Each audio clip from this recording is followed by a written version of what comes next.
Alrighty, hello, hello. How's it going? I'm here. I think. Think I'm here. Am I here? I'm here. Pretty sure I'm here. I see stuff. Okay, let me pause that. And then okay, mouse is moving. Oh, I don't have a face yet. Let me webcam it up. There we go. I have a face. Hello. Happy Thursday. Today is it's hot. I think it's hot. I've been very warm. I have my air conditioning on, thankfully, because I had to double check.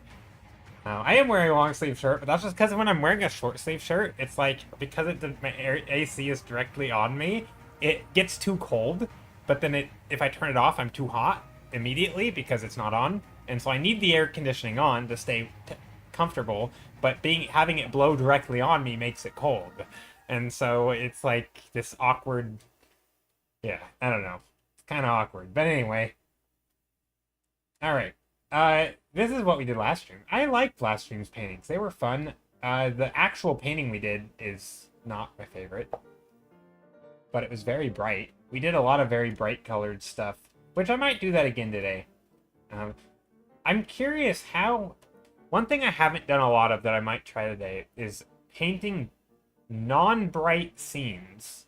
Like, think stuff with grays in them, rocks, whatever, but with a lot of bright colors. So, like, using higher saturated color palettes for rather non I mean, I guess this is kind of like that, right? Like, you don't really associate trees, like the bark, with super vibrant colors or whatever material this is, and yet there's still. So I guess this is closer to maybe what I want to do today. I guess even this, like, you don't inherently think of these things as bright. These, though, just feel super bright. But anyways. So yeah, that was fun. But let's delete these, or at the very least, take them away for now. I may bring back some of them. Like I might, actually, we can put this one here.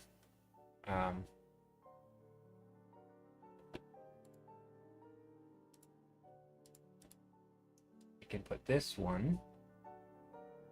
We'll just cut that out. Control X, Control V. Turn off that layer. Move this somewhere. Let's move it to now. There. That way, we've already done something today. Look at that. Life hacks. Start your list off with make a list, and that way, the second you've made it your list, you can already cross one of the things off. That's yeah, starting your thumbnail off with an already finished one. Not my idea. Heard that one somewhere, but it's kind of a thing. Okay. But yeah, hope everyone's doing well and surviving the heat and all the nonsense in the world. Okay.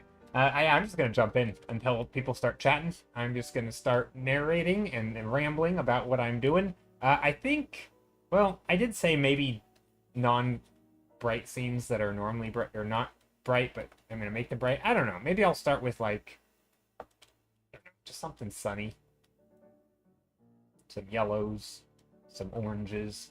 I'm just picking kind of colors up here in the top warm, making them a little desaturated. I'm not really being too precious with any of this. Just want to like wiggle the color picker around up in this area. That way it's all kind of the same color, but not really.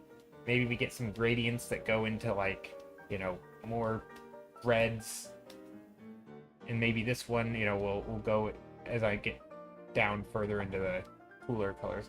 Stuff like that.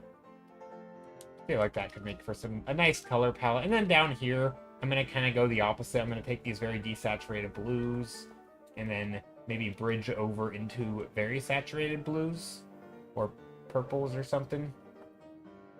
I don't know. Something like that. That's not a bad way to do it. Chaos Kitsune, hello. Hello, hello. Hope you're doing well. How are you? Hope your day is good. Or as good as it can be. I don't know. I think it's a pretty good day. I'm happy for today. I also have I'm gonna go to a barbecue after. I believe I am. Like, unless plans change. I'm gonna go to a barbecue after stream. So, although I don't know how that's gonna work because I haven't eaten in like an hour or two. And so I'm gonna be super hungry right after stream, but then I'm gonna have to wait a couple hours before I go, so I might have to eat before. So I'm not gonna be super hungry. I don't know. I'm not sure how I'm gonna do this. It's like that weird window of like I'm too hungry to not eat, but not, you know, but yeah, but not full enough to wait. I'm good just chilling, might take a nap. Ooh, naps are great. I know some people can't take naps very well. Okay, you know what, let's do the thing. For every time I say this, I always think of Skittle, even though I don't think he does this, but it's the thing where sometimes when I'm making shapes, when I'm painting, like this is a good example where this painting had like, this main shape takes up about this amount of the scene, right? And if I make other shapes, they kind of get small at an even rate. And same thing in this one, right? Like the main shapes are pretty big, you know, however big they are, and then the other, but what if I don't do that? What if I copy this and paste it and make it way tinier and say, what if this is one of the shapes? Right? What if there's lots of intricate stuff? And what if the shape hierarchy in this painting is just a little bit more complex? And we can still have some of those big shapes, but just focusing a little bit more on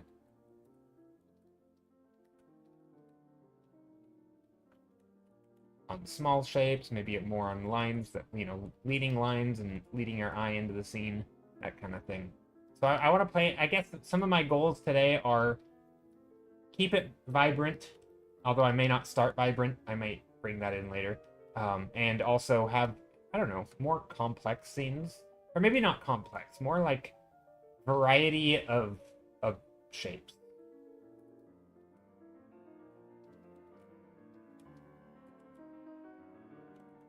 That's maybe what I'll do. Also, what if this is like a giant, I don't know, like some sort of blocky structure. I don't know, it could be like a giant mega base. It's a giant fortress.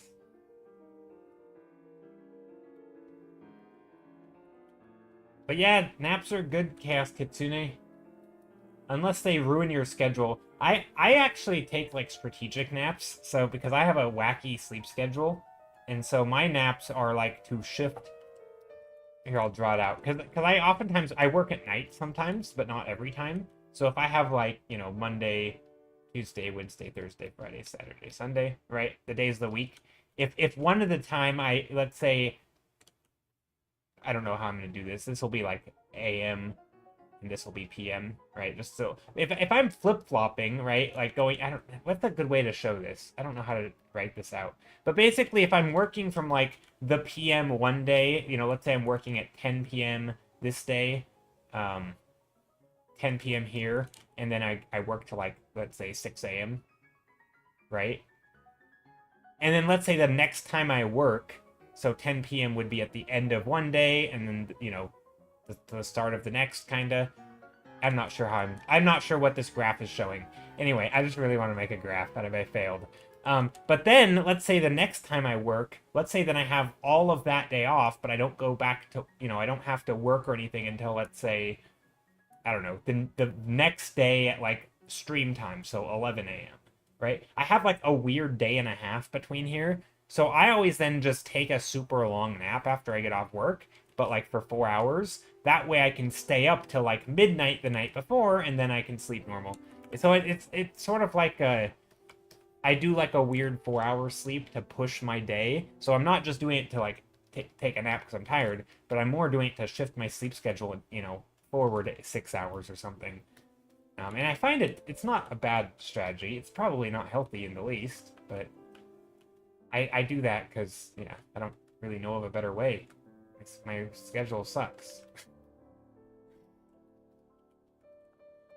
Okay, what if we make these more... Okay, I'm just already gonna jump ship here. Copy this again and paste it. Oh, not like that. Copy paste.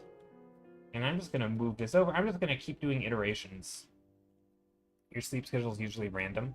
I want to give you a weird color with... Okay. I'm okay with a weird color. Although that 00 is concerning. Is that a saturated or very desaturated? It's very saturated. That is a very... And I knew it was something. Every time I see the 00s. This is... Wait, isn't this just the color that I'm... Oh, this. Yeah, that's a good color. We can definitely put that vibrant color. That would make for some nice, like, algae bloom type stuff. But yeah, I'll work with this in just a moment. All right, let's try some compositional stuff. I'm not worried about color right now. We can probably even make this painting the one with the color that you just picked. But let's play around a bit with composition, making it very curvy. Maybe there's some shapes.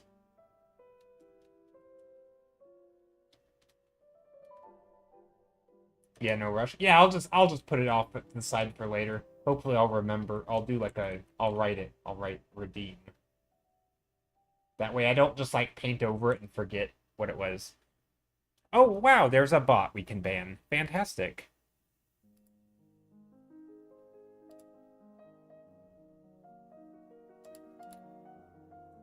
Yeah, I banned a bot. I got him. Fantastic.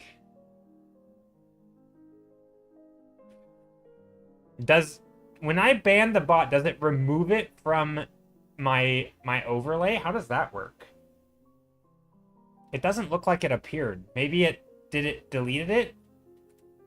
I've never known how that works with the, like, you know how I have the overlay on screen. Do you not have a Siri bot, Joe? I thought I did at some point, but I don't know. I think it didn't really do anything for a long time, and so I might have turned it off. I don't know. I sort of like banning the bots on my own. I mean, it wouldn't be good if I got, like, brigaded. I don't really know quite how SiriBot works. I've never seen it in action to know. Like, I hear people say it's really good, but I don't know. I have added it at one point, but I don't know if I've unadded it or maybe it had an update and I didn't properly update. I don't know exactly why I don't have it anymore, but I did have it, like, when it first became a thing, and then I sort of forgot about it. I don't know. It works for you? Okay, that's good. Yeah, I don't mind. I mean, I don't mind doing it myself. Like, yes, it's possible that, you know, somebody, you know, you get, like, brigaded and spammed so much that you just are overwhelmed. But, like, I can just go into, like, slow mode or turn on, like, there's things I can do, right? I don't know. Like, yeah, I'd probably have a mild panic attack, but I'd survive.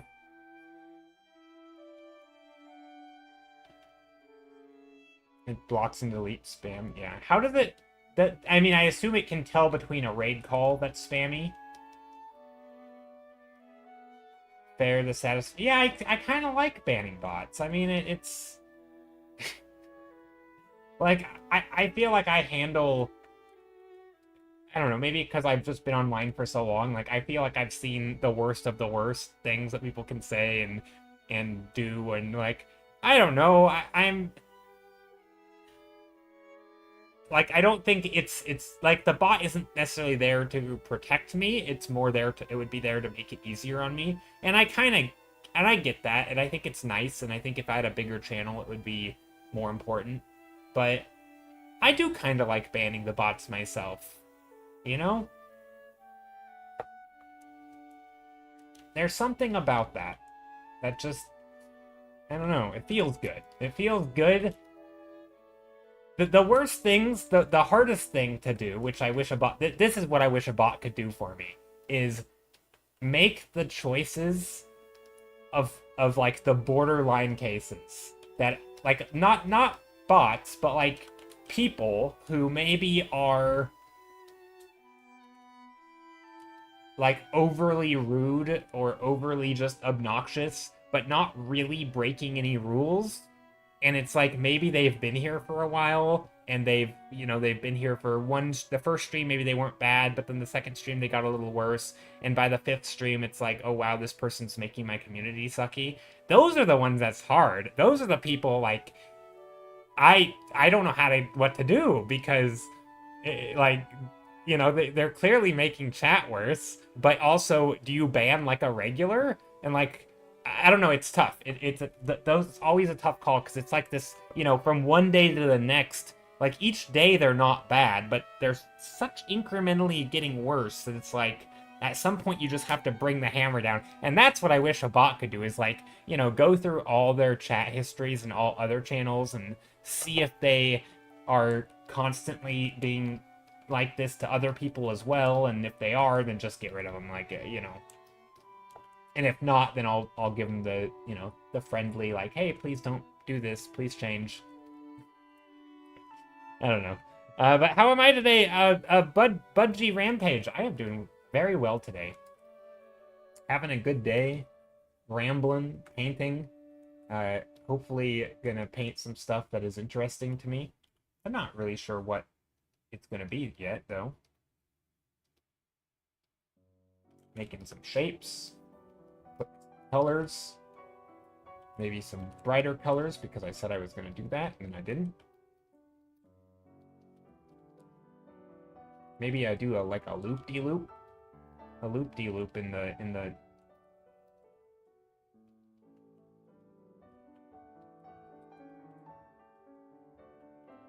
I don't quite know why I'm making a loop-de-loop.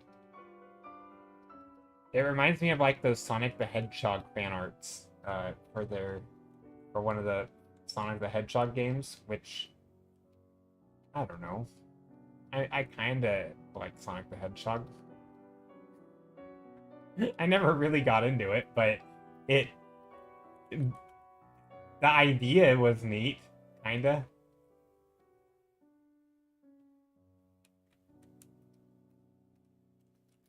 Actually, you know what? The more that I think about that, I'm not actually sure I agree with what I just said.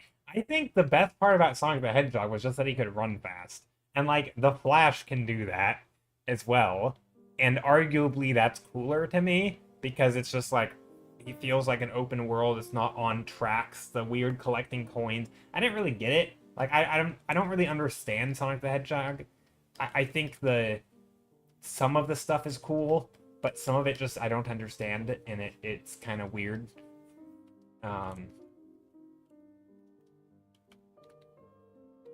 Yeah, it's kind of strange, but I do like the idea of just being like running super fast and like being able to like explore the world and super speed kind of, and just not tire. But yeah, no, I am doing well today. Today is a nice day. It's pretty warm. Woke up a little early. I got a little warm, so I woke up, and then I was like, well, I'm awake, might as well stay up. All right, this is something.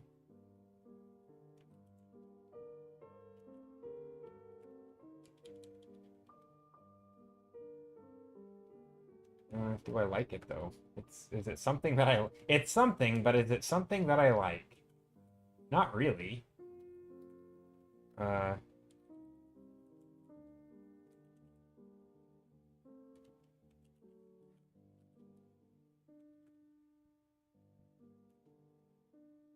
I've been having cold showers. Nice.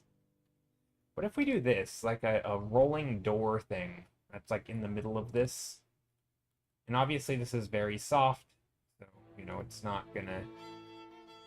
probably not gonna look like the thing that I'm making it look like, but like, what if there was a door, and the door could roll, but then, hold on, is this a door to a place, though? Then do we need, like, stuff back here?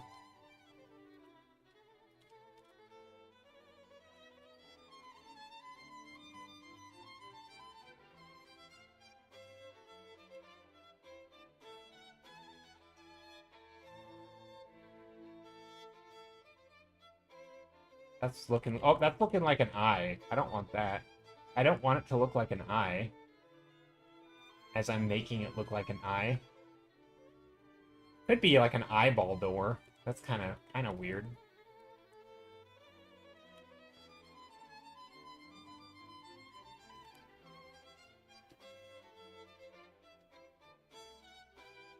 Okay, I'm gonna try something. I'm gonna add some green in here, making it look hopefully less like an eyeball door. And then I'm gonna put the green. I mean, it kind of still looks like an eyeball door. And then maybe I put lots of bright green over here. I don't know. Maybe something like that. So there's just some shapes. It's almost a little bit of like Aztec or Mayan or like, you know, Mesoamerican. It kind of gives me a little bit of that feeling, you know?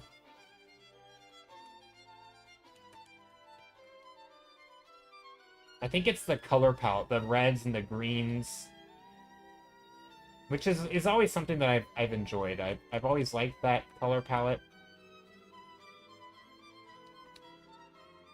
Like the big stone structures with like the paint patterns on them, and you know, maybe there's like a bit of a grassy top or something. There's something nice about that color palette. Yeah, very earth colors, but also vibrant, right? It's like vibrant earth colors. You have the vibrant green and the quite bright red, and then the brown stones and stuff. And I don't know. And so yeah, on one hand it is earthy. I can't move my stylus for some reason. Oh, there we go. I think it was saving.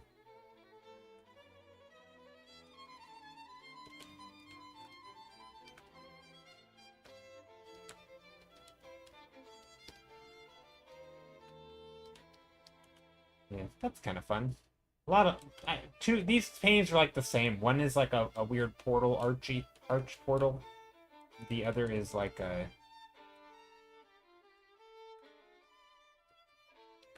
Nope, let's go back.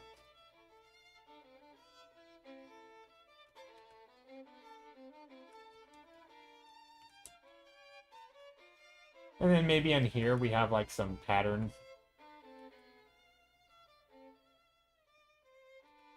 Or something.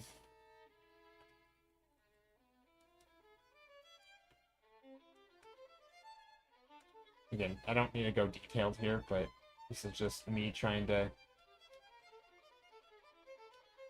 I don't know, do something with it. Maybe there's some lines. Oh.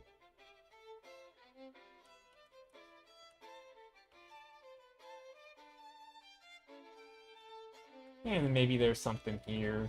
It's like a shape in the circle, or it's shape in the circle. Shape in the ground. I don't know. Maybe these shapes have...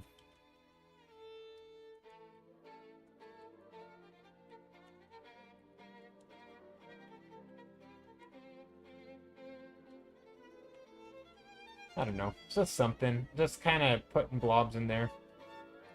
It might spark our imagination and let us figure out something to paint. That's what I think. That's what I like. This is basically just sketching, you know? There's always going to be somebody who asks, you know, do I have an idea at the start? And no, I don't. It's just more like, you know, coming up with ideas, little sketches and doodles of little structures. And then from there, we might come up with some sort of story. Like, for example, in this, I think it's kind of boring.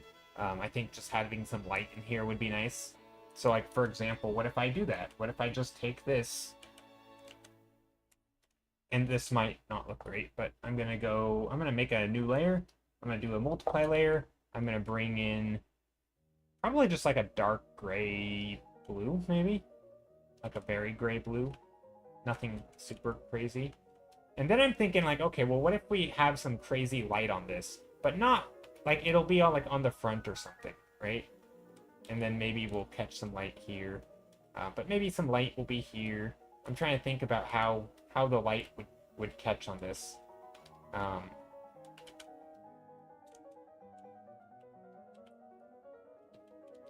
So like maybe at an angle, right? Maybe we'll have the light at an angle. Some of this stuff will be casting shadows this way, but then we'll also have some light go that way. So I'm just putting in those dark shadows. Then I'm gonna come back in, and I don't know what the best way to do this is. Maybe a glow dodge. That might be a little intense. I'm gonna take an airbrush. Maybe like a red, because we already a little more red than normal. And just paint right in where I already put the light. And then on here.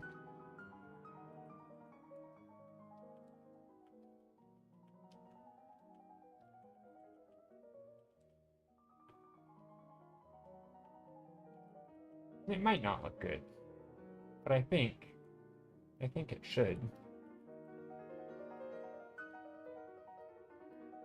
There, that way it's still, we're still leaning into the red colors. Now what I'm going to do, I'm going to make a new layer again, and some of this, like where the green is, it's a little bit, I'm going to go back to my other brush. Where the green is, it's a little bit too red, so I'm actually going to take it and push it more into the yellow and bright yellow.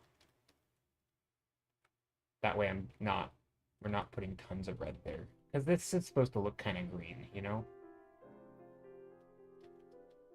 Like that's kind of what that's supposed to look like. Same here. I mean, I can keep some of that other color, but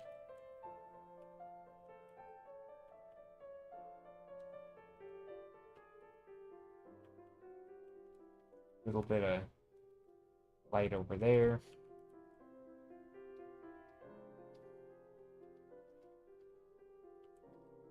Different dimension. Yeah, maybe. Maybe. Hey, Skittle, howdy. Howdy, howdy. How's it going? Maybe here we have some brighter spots. I hope the day is off to a good start. It is off to a good start, Skittle. It's been a pretty chill day. I didn't have work, which I don't normally on a Thursday. So I've just been kind of hanging out, and I woke up kind of early because I couldn't sleep super great, but I'm good. I'm gonna go to a barbecue later today. Eat some barbecued, I don't know, hot dogs, hamburgers, something like that. I'm not making the food, so it's free food as far as I'm concerned. But yeah, it's good. It's good. Today's a nice day. Hopefully it cools off though before later. This kind of looks like an eyeball. I'm still not sure I like that.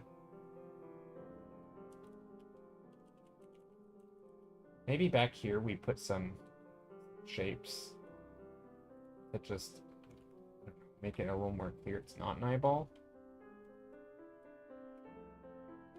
Nice food for the summer barbecue. Yeah. Hey, Muffin, how's it going? I like how you say your own name when you enter. It's like a Pokemon where you're like, where they just say their own name. But yeah, how's it going, Muffin? Hope you're doing well. There we go. This is a nice vibe.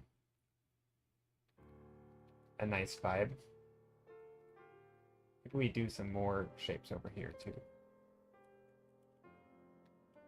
I don't know. Maybe not. Maybe we don't do that.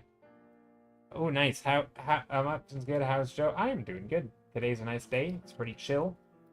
I plan on just painting, coming up with more ideas. Oh, now we're gonna use the bright thing. This is a very, very bright green. This was the color redeemed from somebody.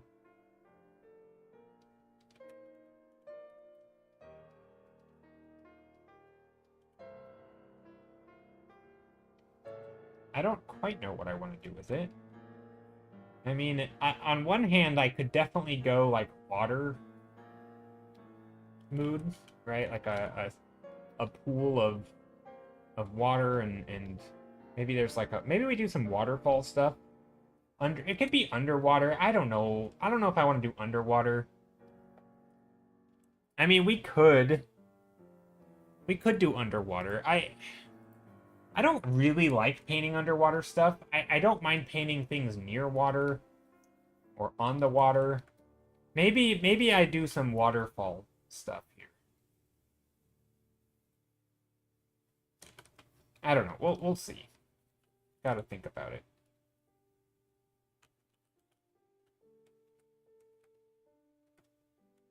Underwater always looks nice, but it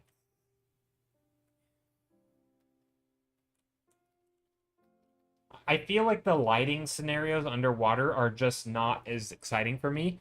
Like I always like to try to do different things with lighting, even though it doesn't always end up being different.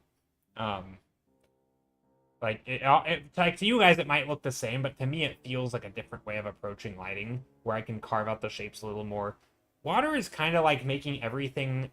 I mean, I guess you do have sometimes there's direct light, sometimes there if it's really shallow water, you can get away with like cast shadows and stuff. But I find that like the deeper you go and the more the samey it looks, the more diffuse the water is. It's always very one directional. It's hard to have other light sources down there without just being like a weird diffuse glow. Um, I don't know. I just don't find them as exciting. It's also harder.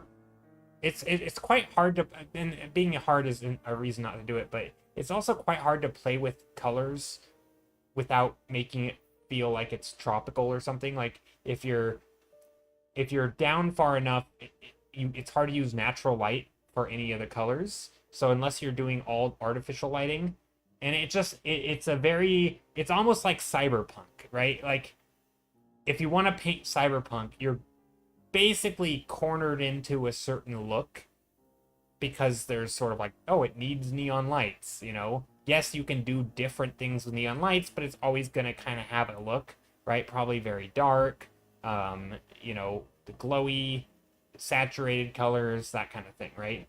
Is it possible to do a cyberpunk without saturated colors and lots of dark colors? Probably, but I don't know. To me, it's not as fun. Like, I don't know. I don't know. I will do more underwater stuff in the future, but probably not today. Well, I don't even know that I mean, it is more work, but it's more work and not necessarily a guaranteed. Like, I think like underwater is such a understood look, right? We know what I mean. Yes, you can always try and innovate on it, and that's certainly difficult, and that's a lot of work. But I'm not convinced you need to innovate on it. Like it looks fine the way it is. It's just I've painted a million times, and it always kind of looks the same. And so, yeah, I mean it's like I think I can make an underwater scene look nice, and I don't I'm not saying, oh, I don't like it because it's hard. No, I actually think painting underwater stuff can be quite simple. It's just I don't really enjoy painting it. And yeah, the innovating on it is definitely hard. Zombie scene, underwater zombie. I do like swamps. Swamps are fun, right? Because they are above land, so they're not underwater, but you can still play with shapes and colors and lighting, direct light, not indirect light. There's a lot, I don't know, I feel like there's still a lot of options for swamps. I don't know if I want to make this a swamp. Maybe we'll just do a bunch of archways today. We'll paint a bunch of big arches. And I know someone's going to hear this and be like, are you really saying that you didn't like painting water because they're always samey? And then you're like, I'm going to paint more arches. Yep. I like painting arches because you can do different materials and different stuff, and it's always fun. I'm trying to figure out what I want to do here. I like big, exciting... They are exciting for me. Big, giant, like, doorways in the middle of nowhere made out of trees or earth or rocks or something. I think it is super exciting. But I can understand that some people are like, that's boring. Yeah, you could do hedges. You can do anything. You could even make an arch out of water called a wave, right? You could do anything with arches. Giant, big, man-made or non-man-made structures. I don't know. To me, it's more just like a shape. I mean, and, you know.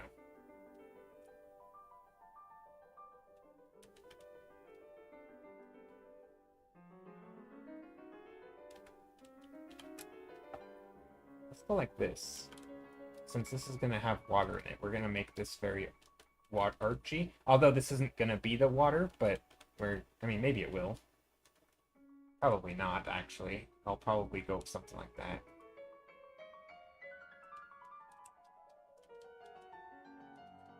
And then something here. Maybe some more shapes here. And more back here. I actually kind of like this brighter color back here. That's kind of neat. Sometimes when I'm doing color stuff like this, I stumble across like these subtle grays. And like, those are actually pretty nice. That's a nice color palette. What if we did an entire scene where there's like this rock color?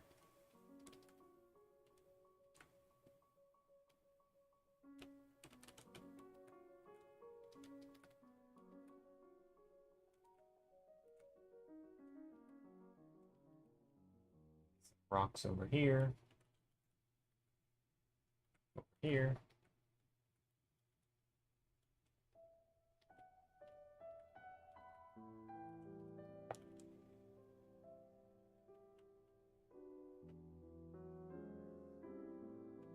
And then over here, little rocks on the ground. Maybe there will be a little pathway or something. Looks nice, reminds me of The Legend of Zelda. It does have a little bit of that look. Yeah, maybe we'll go a little brighter. I don't know if that's going to look good.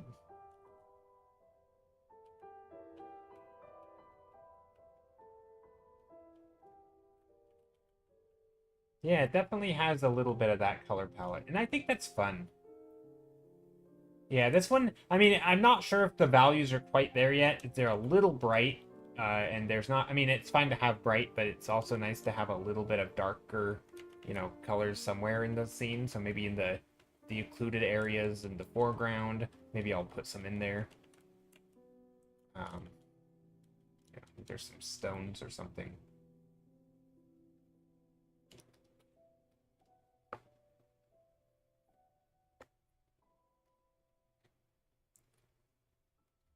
Yeah, definitely have some Ocarina of Time look. Yeah, I was thinking something with that with the other one too.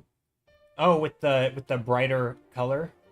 Yeah, I think that's another thing that's a weak area of mine for sure in painting, which is to have not a very wide variety in material and values. So like I oftentimes will just paint with like a medium gray value for like rocks, and I'll even start that way like this for my paintings. But sometimes just pushing them a little brighter or a little darker can really do wonders for it.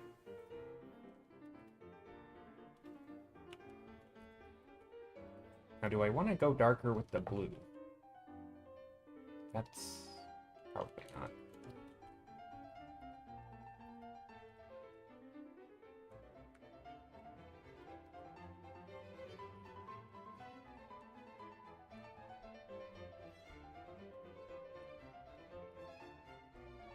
I like the bright green. Ooh, the blue looks good. Wait, you thought the bright blue looked good? No, really? I didn't think it looked good. Maybe a little bit.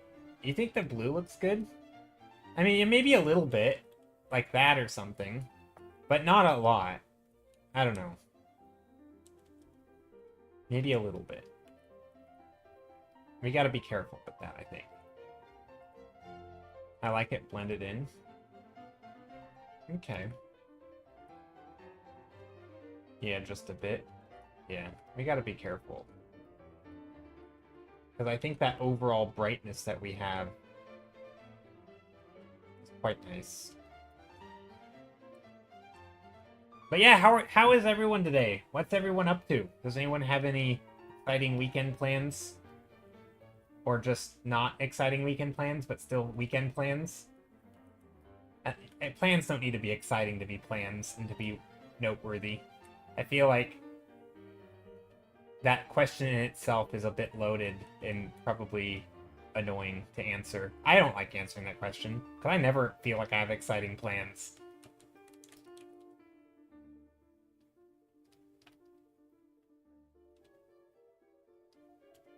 Streaming? Nice. Did I know you stream? I don't know if I knew you stream. Budgie Rampage. What do you stream? I like to shout out other streamers and give, you know, let people know that other people exist.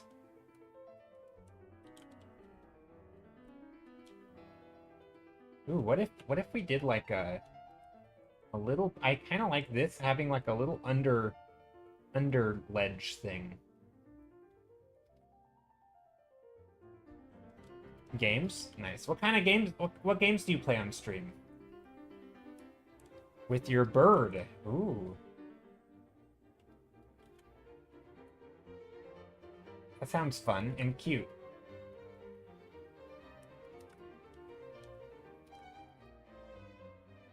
I'm making like a little tower, a cluster of towers. Yeah, you know, I play a lot of games, but I have never streamed games. I don't know if I want to stream games, but part of me wants to, but I don't know how that would go over. Like, I feel like I need to add another streaming day rather than just sticking to my schedule as it is. And I'm not sure I want to do that. I don't know. There's part of it's one of those things. It's almost a little like scary to do a thing that's so different than what I normally do. I sort of justify it by like, well, I'd rather just not do it on stream. The art reminds me of Genshin Impact. Really? Well, if Sarah is our resident Genshin Impact expert, as far as I know. So if she shows up, I'll have to mention that. We'll see what she says.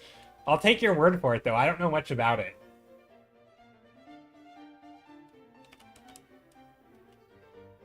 But she's the one who I know she's obsessed with that game. So we'll see if... But yeah, no, it's fun. This is definitely... I'm liking what's happening here. The colors are neat. I'm really liking it. A good choice on the vibrant colors, by the way.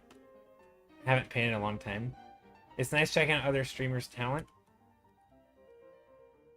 Yeah, I like seeing what other streamers are up to. You haven't painted in a long time? Yeah. Yeah, I thought about playing some Minecraft on stream. I've thought about playing some Path of Exile on stream. Although I don't know if either of those would be fun for other people. I think Minecraft, at least I could turn it into something that's entertaining, because you could do build projects and like it's fairly easy to understand what's going on. Something like Path of Exile is so much like Wikipedia type knowledge, and then people wouldn't even know what you're doing if you're explaining it to them, really. If you're like crafting, or unless you're just like grinding, but then that's not fun. I don't know. If you play Minecraft, I would watch. Yeah, I think some people would. Minecraft is a pretty easy game to watch because it's straightforward and it's pretty clear. I think, and there's ways to talk about it that make it clear what's happening. I don't know. But I don't really know what I would do on Minecraft. Like, I have my hardcore world, which I could, you know, I could try, like... I guess I could start a new world and do, like, a Let's Play kind of thing, and maybe I'd set a goal of, like, you know... I don't know what my goal would be. Maybe each day I could set a goal, and then, you know, like, day 1 would be, like, you know, kill the dragon. Day 2 could be collect, you know, maybe get enchanted. No, I wanted to do enchanted stuff first. Like, find a location for a home. Find something cool. And then day 3 would be, like, you know, gather materials to build a place. Something like that. If there was a particular game scene you paint... I've actually done that. So I've painted Minecraft scenes. I don't know. I mean, like, yeah, video game plein air painting is kind of fun, where you go into, like, an open world game like Minecraft or something, and you sort of just find a location and then paint it.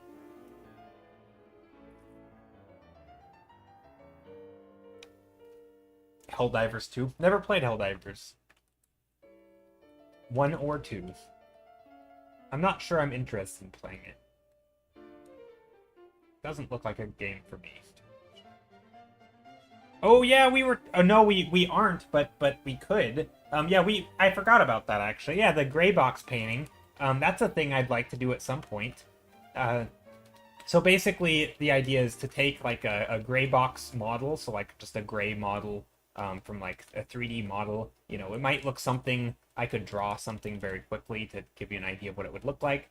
It might look like something like this, and maybe there is another bigger structure behind it, you know, that looks like this.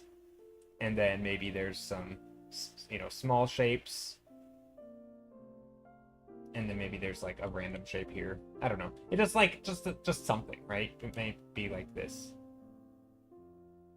And then it's like it has light and stuff. Yeah, just like a simple model, like in 3D. And it would just have maybe some general like gray light, no lighting, no really anything. And then you take it and you treat it as like the foundation of a painting. So maybe I'd be like, oh, well, this could be, you know, this is the throne room, and you know, you walk up like almost as if it was like a level, right? Like obviously this would be a terrible one, but you get the idea. Like if it almost as if it were like a level in a video game, and you're like, oh, well, this giant thing, you know, maybe if you go from here to here to here, maybe there would be, you know, steps that lead up, because that's how you're getting up there. So this would be like a staircase, but on this staircase there'd be a platform, and maybe this is like, you know, forest themed, and so this is a giant tree, and basically it's you're building out the world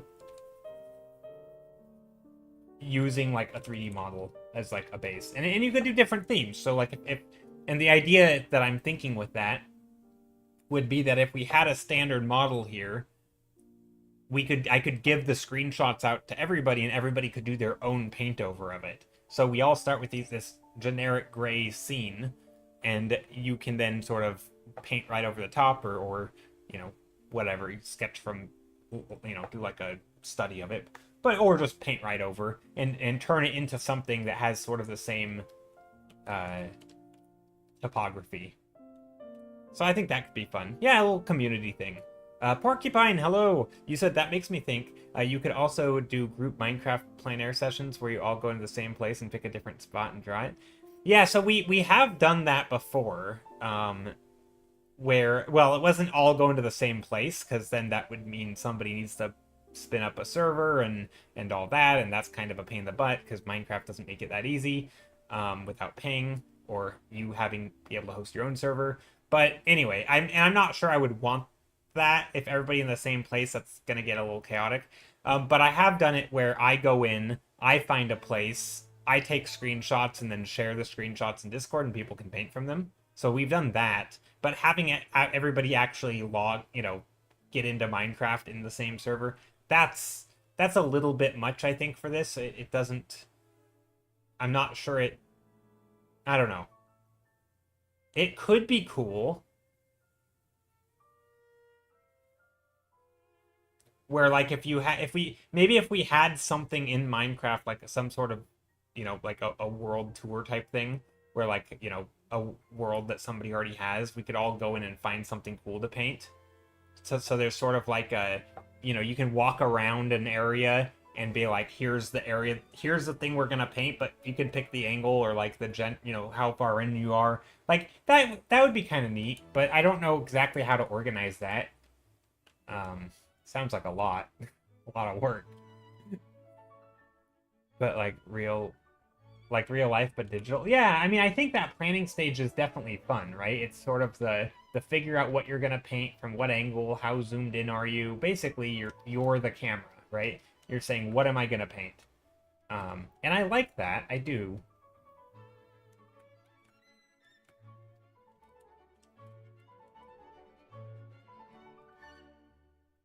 But it's hard to set up, I think, on stream, because also, like, not everybody has Minecraft. If this were a Minecraft stream, I think that would make a lot of sense, right? Because you wouldn't... Okay, so as a non-Minecraft streamer, right, where everybody here, maybe 1/5 of them, not 1/5, that's a lot, maybe 1/20th, 5% of them are gonna play Minecraft, and then some fraction of that might actually want to join for the thing, and then it's like, some people might want to join but don't have Minecraft, or would want to get Minecraft, but then you have to like teach them how to set up and play. Like, that doesn't really work in an art stream, right? Because it's extremely unaccessible. It's even more unaccessible than, like, you know, virtual plein air painting with Map Crunch, which we've done that before as well, right? So we, you know, if for those who don't know what Map Crunch is like it's a site here. I'll put it on the screen. We actually have, it's like Google Street View, and so we have Google Street View. We go to a place. This is something we've actually painted before, but you know, maybe here we'll go to a random location. We've done this before, where like we all paint this location. Okay, that's not a very pleasing location. It's kind of actually that's a cool tree. Look at the light on that. That's a neat rim light. But yeah, like then we can share the link and everybody can paint the same location, or we could go somewhere else and like, oh, maybe this is where we'll paint. And so we could like, oh, what a nice little scene we're gonna paint. Like, you know, this or something. But or maybe you want to zoom in and paint just one house. Or maybe you want to paint the fence. And so it could be fun. Like, we've done this before. Lux Australia? Oh, I don't know. This isn't yeah, anyway, the point I'm making is that we can do this. Plein air painting in this way is fun, but I think in Minecraft it's a little bit convoluted and harder and less accessible. So I don't know if I want to do that. I think if we're going to do the Minecraft, it makes more sense just like one person go in, take the photos and screenshots. Maybe other people could share screenshots from their world and find interesting locations. So if people wanted to do like homework of like, go out, find a cool screenshot in Minecraft, and we'll paint it. Something like that. That last one was Europe? Yeah, probably. I think it said the location on it. That wasn't GeoGuessr. It didn't have the locations hidden. Rez Hagai, how's it going? Yeah, share on Discord. Yeah, we could do that. But I think that the of all the things that we just talked about, I think the gray box one would be a lot of fun. That's most in line with what we've been doing, what we talk about, sort of coming up with some simple geometry and then turning it into a scene. Maybe it's themed, maybe it's not. I think that would be a lot of fun.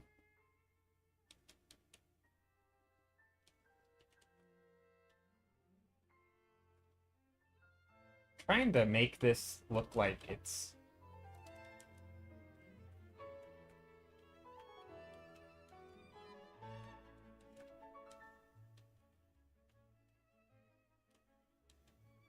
like there's a water line down here and cutting across, so we have like a little bit of like dark rim along this area.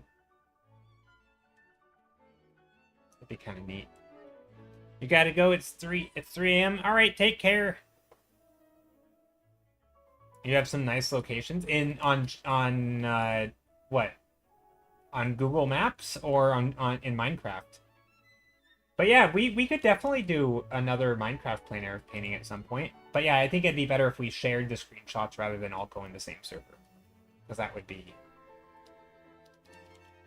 sounds like a lot. But anyway, here's a fun little area.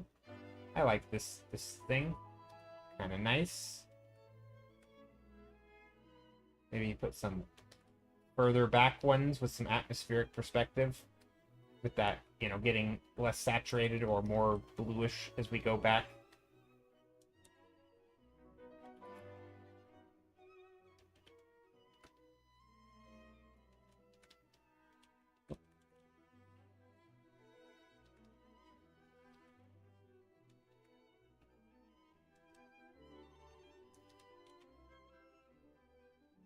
And then here, we can also go a little bit darker along the water line.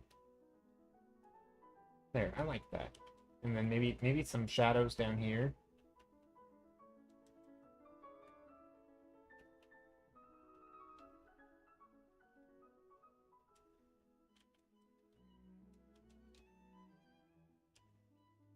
There.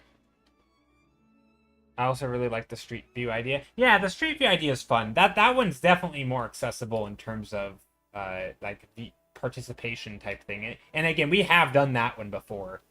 And so Yeah, we could definitely do that again.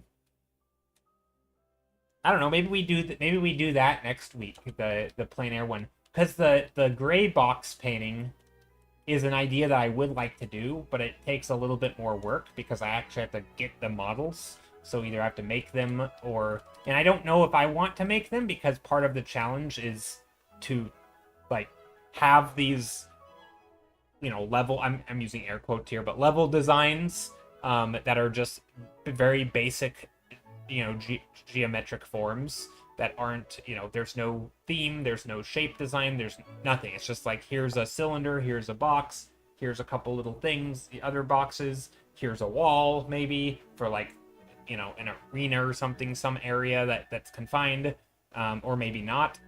And then from there, we would all get it. But I like the idea of going in blind, because I think that's part of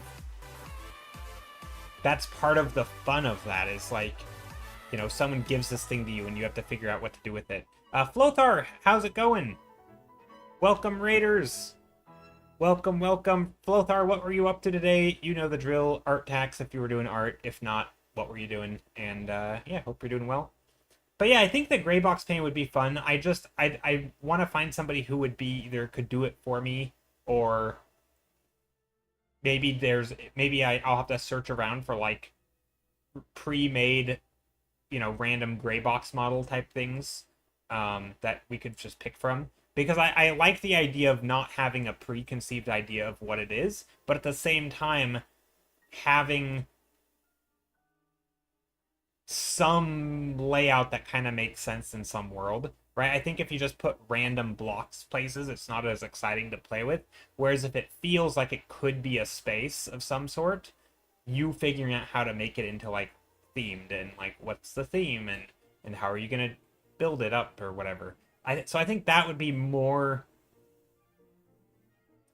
I think that would be more fun. Well, definitely for me, not knowing what it is. Because if I build them, right, I'm gonna have an idea. I'm gonna be like, oh, let's put a cylinder here, and then I'll be like, okay, well, here's the cylinder, and wouldn't it be cool if there was, boxes leading up to the cylinder? And so I put another box here. Like, okay, now I'm already thinking about, like, stairs, and, like, sure, that might be cool, but also I'm building this up in a way that I think is neat, rather than,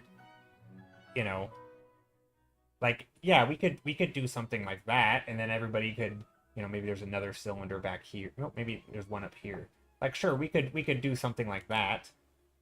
Maybe there's a... It cuts through like that. But that's not as fun, right? I mean, that's... I don't know. I don't think it would be as fun if I'm the one to make the models. I don't know. So maybe I don't know. We'll have to, maybe there's a site that has... I bet there are some pre-made sort of gray box models out there that we could just grab off the internet and paint over the top of, and be like, okay, well, what if this thing was a water tower, and these were little, this was a truck backed up to the water tower, and this was another, something else. And like, so we could design these things in ways. Although if we think about it as like level design, if this is an area you can stand on, maybe we wouldn't want to change the topography. So maybe we'd only change this side, right? So maybe they're like little houses or something. Anyway, the point is that it would be fun to do that. So between that and plein air, we could definitely do that. Maybe next week. So today is Thursday. Maybe Monday we'll do one of those. I don't know. I'll have to, over the weekend, I'll have to look for little gray models to paint on. Unfortunately, I have to drop the viewers off and run. I supposed to be watching a movie with a friend in 90 seconds. Oh, dang. All right. Thank you so much for popping in, Flothar. Welcome in, Raiders.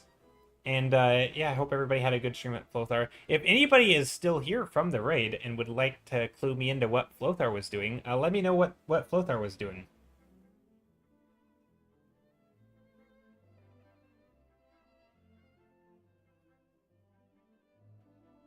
Just gonna drink my tea for a moment, and then I'm gonna continue painting.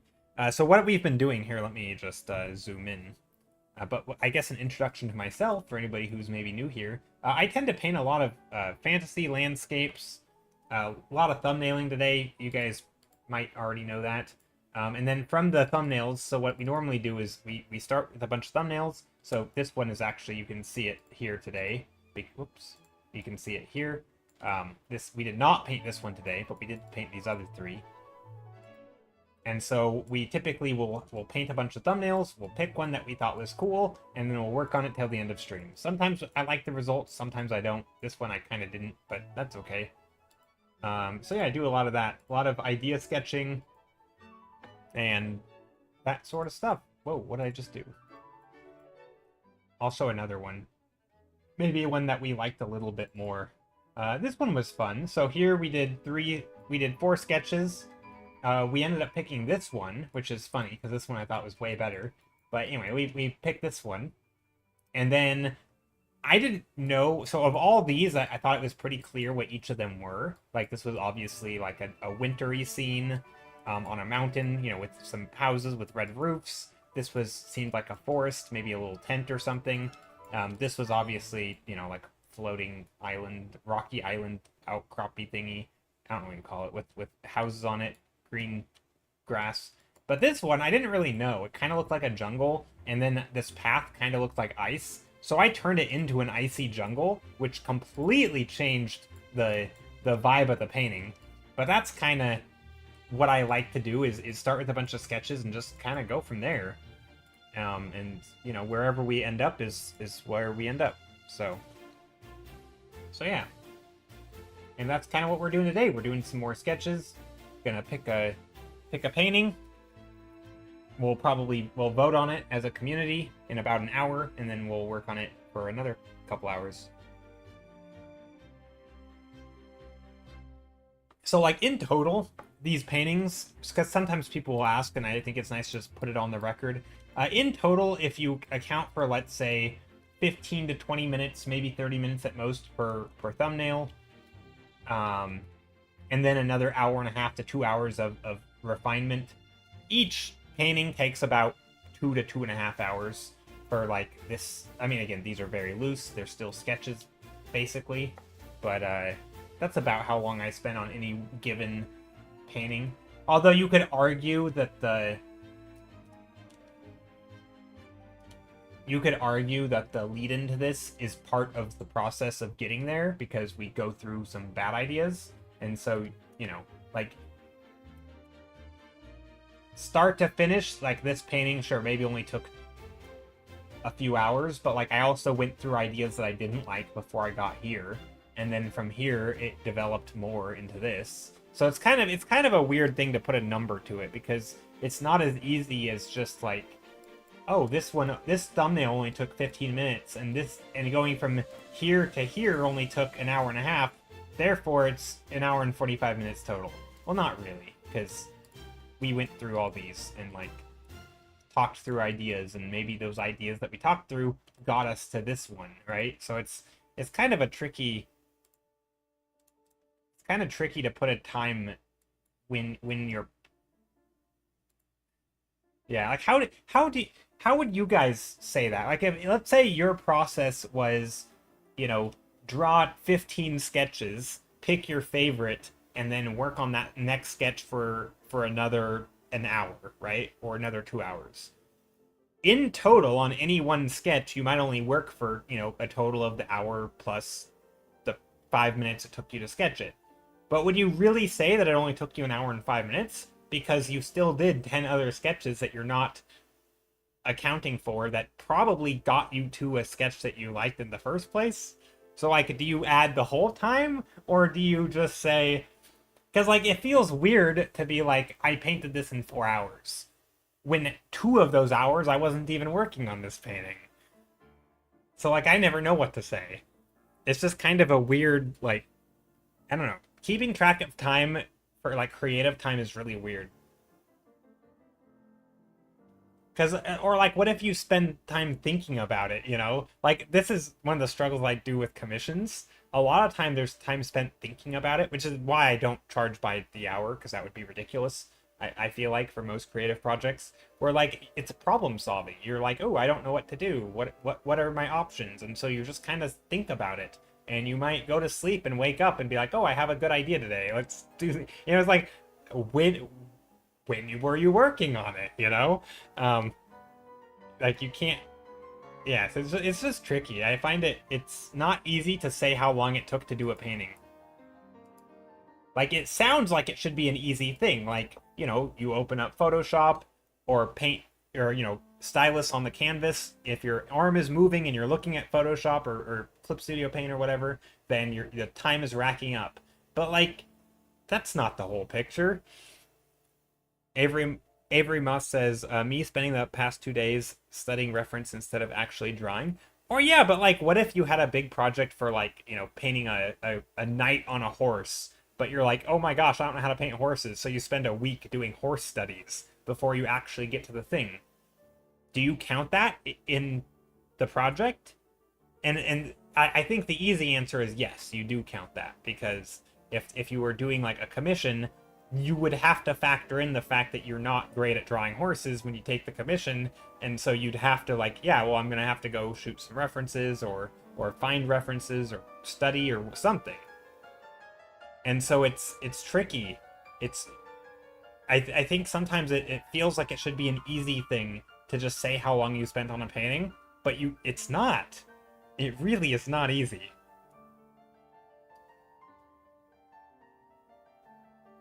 But you might have to, though, if it were, let's say it was like Magic the Gathering, and not that you get to set the prices for that, but like, if it were like a high profile client, right, and they wanted you to paint, say, I don't know, a very particular pose underwater or something, right?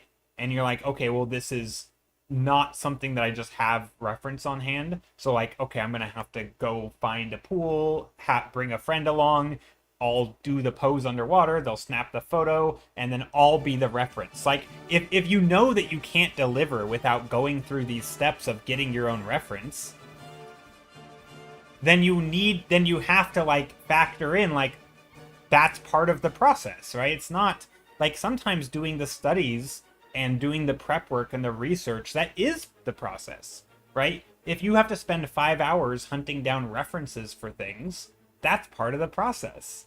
And so I think it's one of those things where, yeah, in general, your visual library needs major expansion.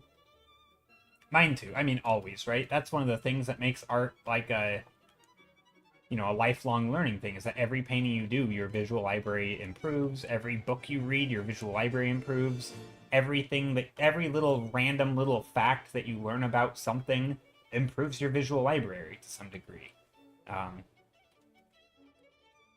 And for those who don't know, visual library is kind of a tricky term to define, but basically it's like your knowledge of how things are, so that, one, you can paint them, but also just so that you know they exist, so that you can, like, do a Google search. Like, if you don't know of something, you can't search it. And it's like, you need to be aware of things visually to know that it's a thing. Like, for example, if you know that, like, outdoors, for example, this is an example I've given before, but outdoors, you have buildings, and sometimes those buildings have corners, right? And oftentimes, you might think, okay, I'm going to draw a brick building. You draw your building.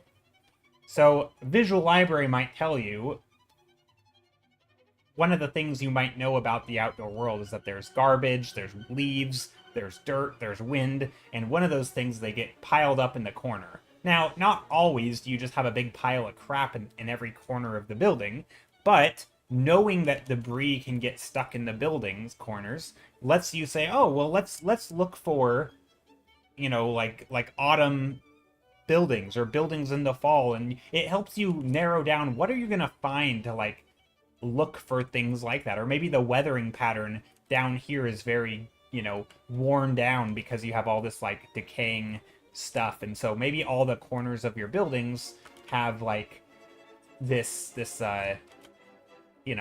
like, maybe it's like darker down here, worn down in the corner, and then up here it's a nice pristine building, and then down here you have all these, like, this weird discoloration or something. Like, that's something that you might not necessarily know what it looks like. You may not, you know, you still need reference for it, but it's in your sketch, you can plan for it, right? In the sketch phase, you might know that something exists a certain way. Or like another example would be like with castles, right? Not every castle looks like a Disney castle, right? Not every castle is like this and has these big spires and a big, they're not all this shape, right?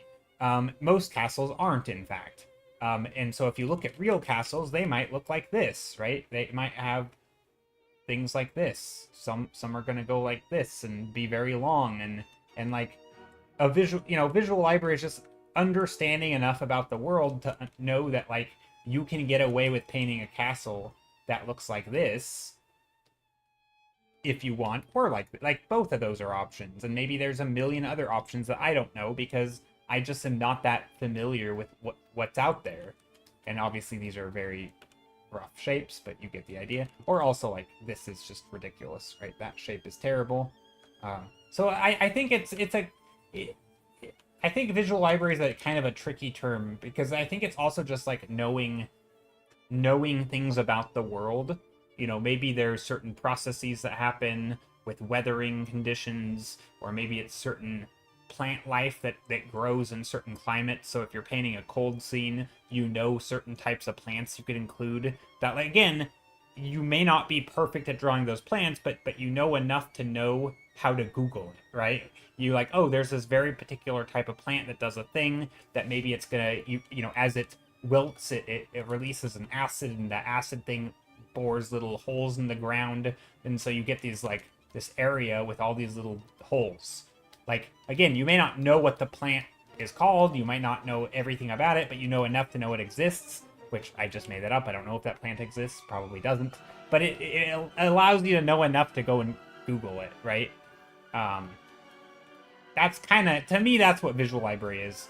It's in its most simplified way. I am sure some people are more like, you need to know exactly, you need to know it good enough to draw without reference. I don't think that's true.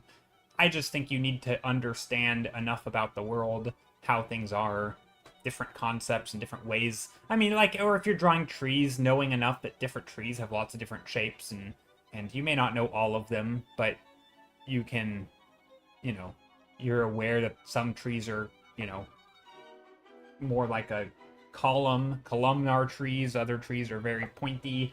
Other trees are going to be very poofy, right? All sorts of different stuff. Avery Mott says, also, for example, I'm studying balustratus. I don't know what that is. Balconies. I know what a balcony is. And not only do I need to figure out what the thing looks like, but also areas of influence and group. Yeah, that's another one, right? Like, if someone says, 1950s whatever, and you're like, oh, I kind of understand the shapes of that, that helps you, knowing enough about that era might help you decide what other things to put it. Not just like how to draw the people and what their clothing and vehicles look like, but also things like, what were they doing at the time of, what games would they be playing, right? That stuff is part of your visual library. Like, if you were a child in the 1950s on a farm in the middle of nowhere, what games would you play with your friends? Are you playing Frisbee? Or were they not mass market then? Were you playing Kick the Can? Maybe. That's a thing, I think. But like, sometimes it's hard to look that stuff up because there may not be good references for it, but just knowing enough about the research, or like, again, you can research it, but sometimes it's hard to research stuff when you haven't decided on drawing something yet. And I think that's where, for people who aren't familiar with this concept, it's basically just the idea of being, learning enough so that you can actually assist yourself before the research phase. Right? It kind of makes me think of like when authors like, I don't know, Malcolm Gladwell or someone who writes like, on interesting topics and maybe like the intersection of two interesting topics. It's not always like groundbreaking in what he's saying because he's not doing the science or anything. He's just, finding stuff and writing about it. So, but that, like, I feel like there's an element of being being what's the word? Being exposed to enough things that you kind of you can come up with an idea about those things to then research, right? To me, the visual library is that initial idea, right? It's like knowing enough little dots till you can connect them. Kinda. I don't know. It's kind of. I'm sure there's a more cohesive definition of it, but I feel like in a practical sense, that's sort of what it is. I don't know. And I'm not even sure if it has to be visual. Like, it kind of does.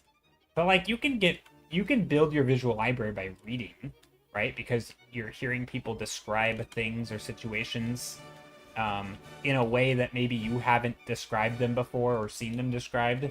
And so you sort of, maybe there's a visual component, but it's also more of an understanding component. I don't know.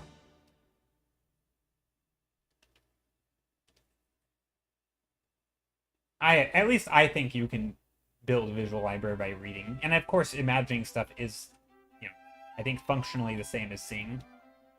Like, it in your brain, it's like you're seeing it, but not really. Maybe not seeing. Remembering? I don't know.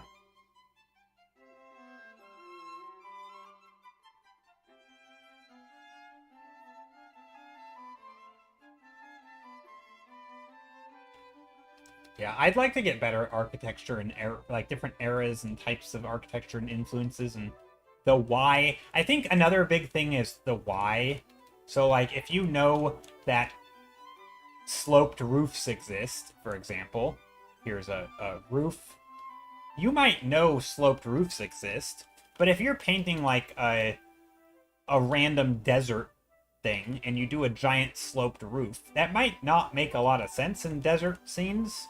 Like, maybe it does if you're doing a tent because you need a way to pitch the tent, right? So you have to have like poles that go up or whatever. But if you're doing like a built home out of stone or wood, it might make like the snow, like a lot of times people have the sloped roofs to like have the rainwater go down or run off, or the snow will slide off, right? Sometimes in like dry environments, you actually want flat roofs with like a little drain so that you can actually capture the rainwater, right? Because a lot of places, rain is so scarce, you don't want it to run off your roof. Or if you do, you have giant gutters and you funnel it somewhere. Like, you could do that too. But sometimes it's more like, you know, you don't always need sloped roofs in the hot climate. Sometimes it's like a cold climate thing. And like different places have historically built different types of things for different reasons. Sometimes it's a construction issue, sometimes it's a climate issue, sometimes it's a materials issue. You know, it could be lots of things. And so, yeah, it kind of just, I think understanding a little bit of like why things exist in the first place, not just knowing that they exist, but like when are you going to apply them to what you're painting? I think that's a big one. Also, reading helps you pay attention to what's there in the setting that you may not if you were looking at the scene without being distracted. Yeah, it totally, Avery. I agree.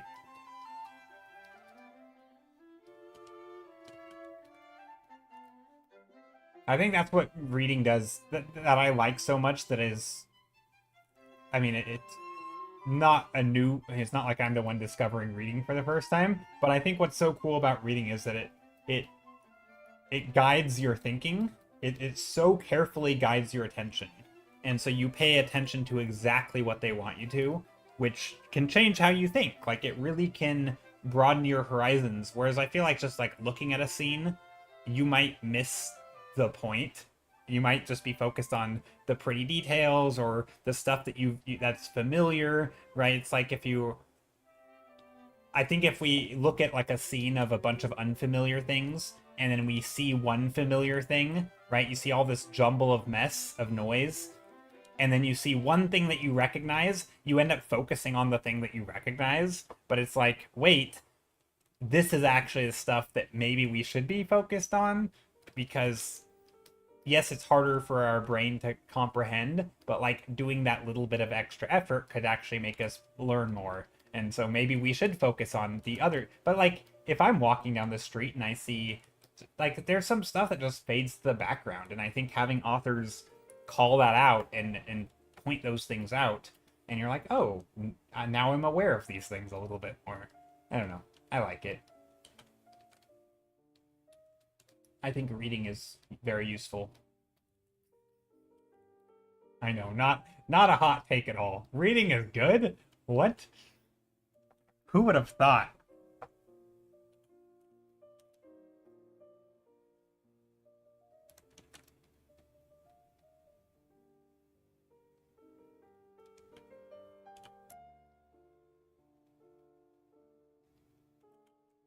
Just making random shapes here.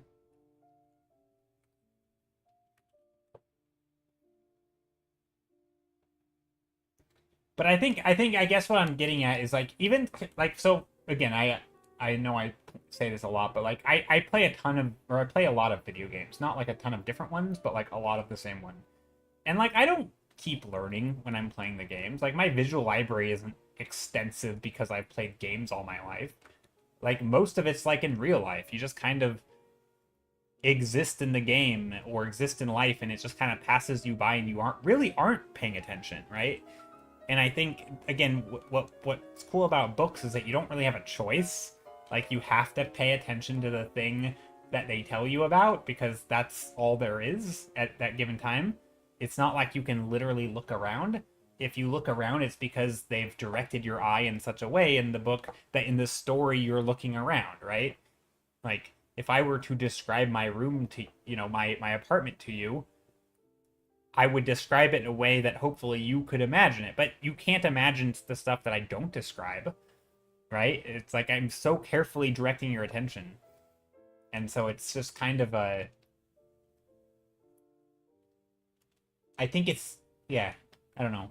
I guess to me, games aren't as good of a visual library builder as, like, we'd hope, right? I think we'd all love it if we could just play a ton of games and be really amazing at designing things and coming up with new ideas. But I think unless you're just like training yourself to pay attention to those things, which I don't most of the time. Not in games. Just woke up, I'll be lurking while preparing breakfast. You're eating chocolate icing too? Amazing. Yeah, what's for breakfast? Now I'm curious. I mean, what eyes? Eyes. It's winter in here.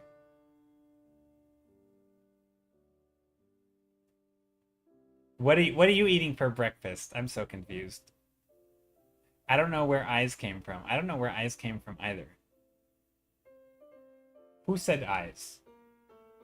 Oh, this? This looks like an eye. Kinda. It's kind of like an eye, but not really. Oh, your auto-fill thing. Are you on your phone? Is that why? Oh, that makes sense. Phones being funky. But no, Fox. Hi, Fox. I think what Avery was saying was that they're saying, oh, because you put breakfast in quotes, and they're like, oh, you're eating chocolate icing too for breakfast. That's what they were saying. It's like not a breakfast food, but yeah, it was kind of a joke, but yeah, I think that's what they were saying.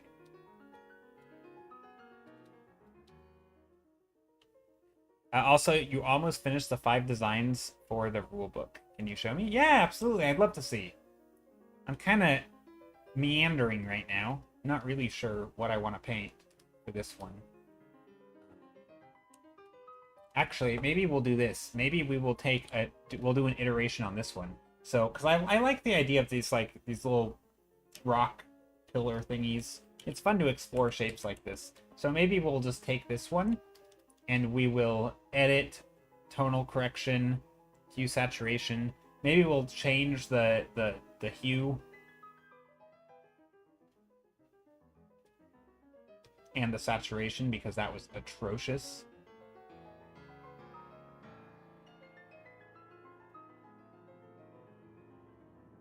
I don't know. Maybe one of these hues.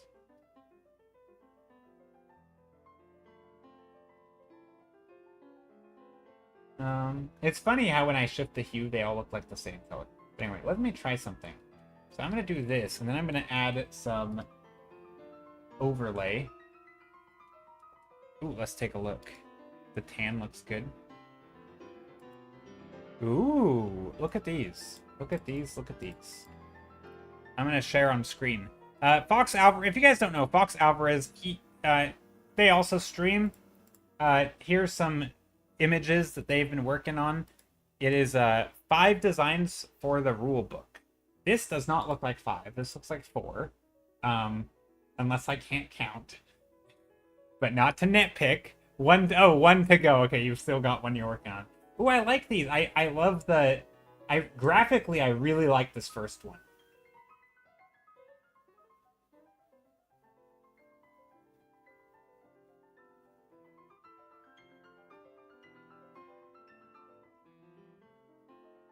I have no idea what you guys are talking about. This one's nice. I like all of these, actually. All of these give me a good vibe of what this is about. Like, this definitely... The second one definitely makes me think wartime. Wartime stuff. This, obviously, is very, yeah, Iron Legion-y, like you said. I like the second one, too, because it gives a good sense of what this is all about. This makes me definitely think of, like, 9/11, Twin Tower type stuff in the US. I don't know if that's what you were going for, but that looks like a building on fire with a person standing off in the distance. This middle one is definitely interesting. I'm not quite sure what to make of this one.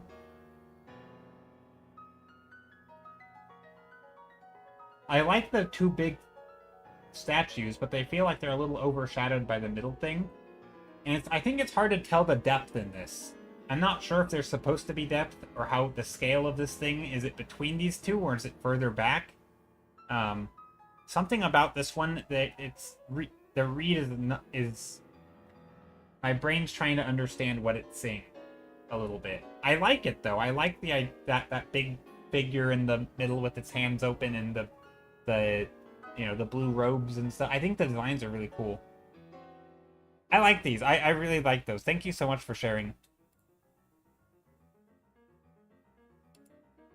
Oh, the 4th is blocked a little bit? Oh, whoops, it is. Hold on. There we go. Yeah, sorry. Yeah, you couldn't see the 4th. I didn't realize. It was behind the thing. But anyway. Yeah, this one. They're all great.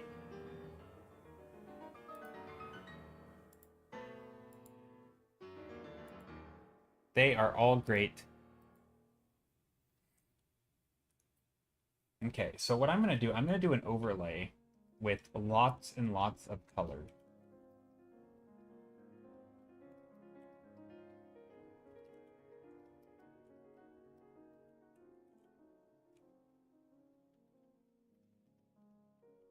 And I actually made this less colorful at the start. I dropped the saturation so that maybe this will do something. We could go darker.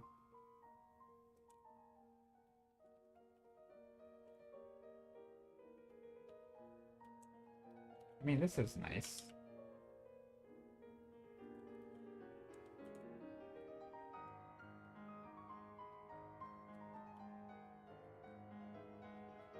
This is kind of a fun color palette.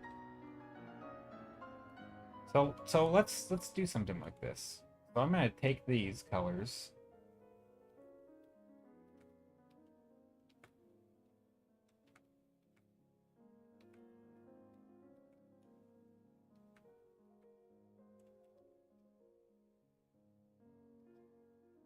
And mate is an Argentinian infusion. I still don't know what that is. I don't know what that means. An Argentinian infusion. An infusion of what? Like a tea. Oh, it's a tea. Okay. Gotcha. Gotcha.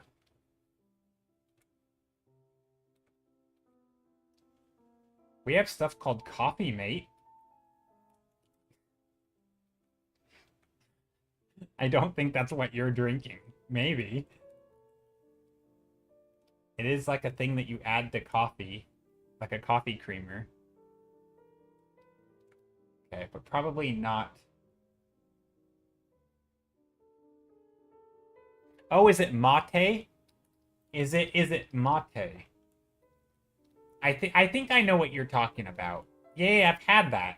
I've had that. I don't know if that's how you say it. Mate. But yeah, I think I know what you're talking about.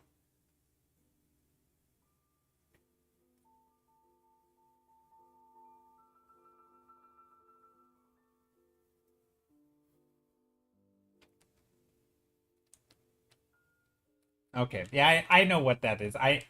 The way you put it in quotes made it very confusing. Mate. Okay. Water, water, water. Yeah, we got some. Well, it's not water. It's tea. I got tea. Mm-hmm. Yeah, like yerba mate. Exactly. It took me a second to understand what we were talking about.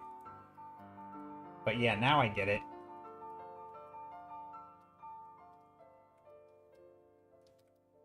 I think that is exactly right.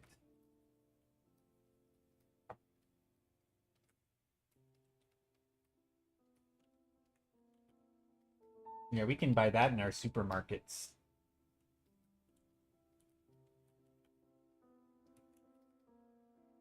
Okay, I like the idea of these very dark undersides of the things. It kind of has this. I'll be back in a sec. All right, no worries.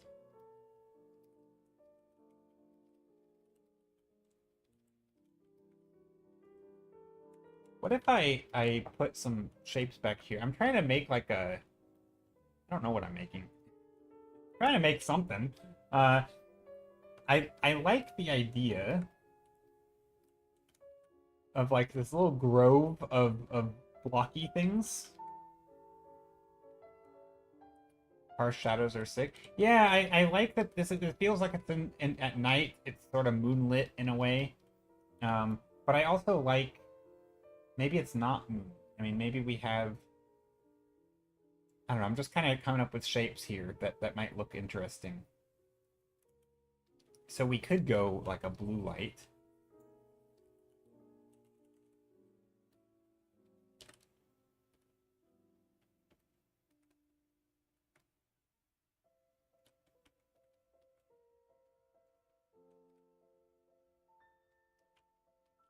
Again, don't quite know what's going on with this bright light here.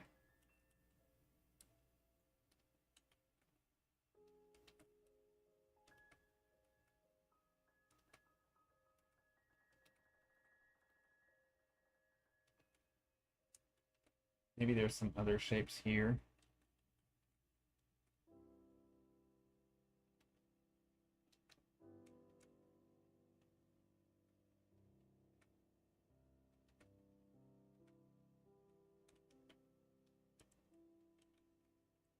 It's kind of weird. I don't quite know what I'm doing. I'm just kind of making shapes. The mountain has a crack. It does. It's not gonna be. It may not be a mountain. It might be a home. A couple homes. I'm not sure. Not really sure yet.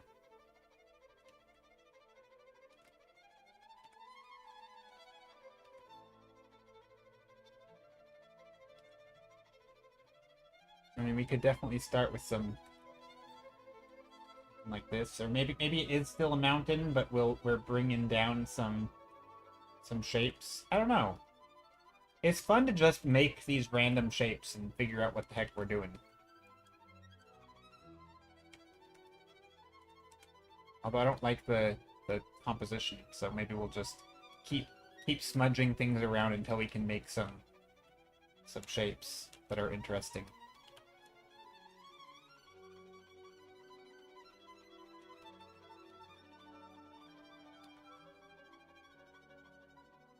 I don't know. I'm kind of sort of hard to focus right now, but I don't know.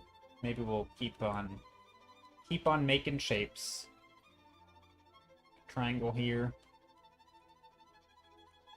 I'm jumping around from one idea to the next really quickly because I'm not sure where I want to go with this. So I'm hoping that something will come in to my brain here in a bit. And if it doesn't, that's okay. Maybe we can take like a glow dodge and just slap in some bright colors and be like, okay, well, what if we put some purple in here? And then maybe we'll play around with that for a bit. We'll put some bright lights in here. Maybe we'll do that thing that we do sometimes, where we take the overall shape like this. This is something that I like to do. Copy, paste, make it really tiny. Oops, like this. And then we'll use this as, or maybe we'll rotate it. Maybe we'll make it vertical.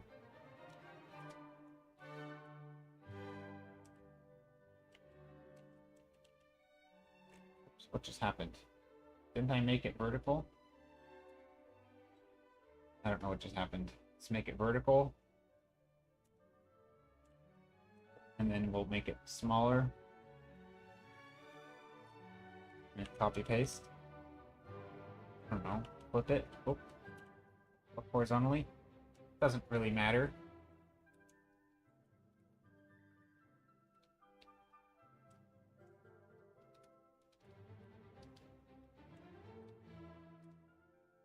Yeah, it's something. It doesn't look good, but maybe there's an idea in here somewhere. If I squint hard enough.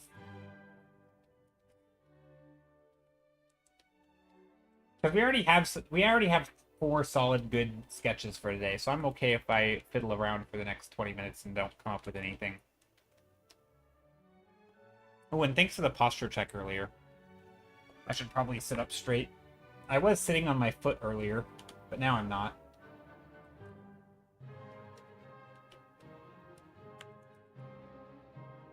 Maybe some tall, medium, large, medium, small shapes.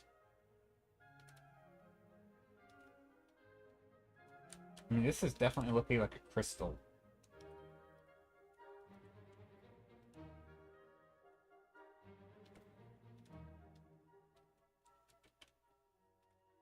Although it doesn't actually look that different than what I normally paint. So maybe that's not ideal.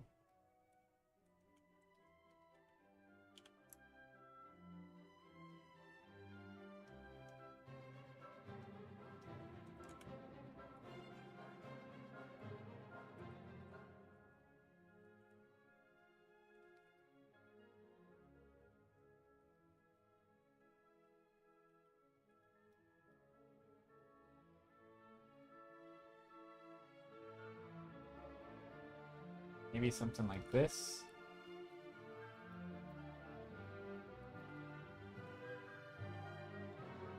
And then... I mean, this is not very new or exciting. What if we take this part and just make it larger?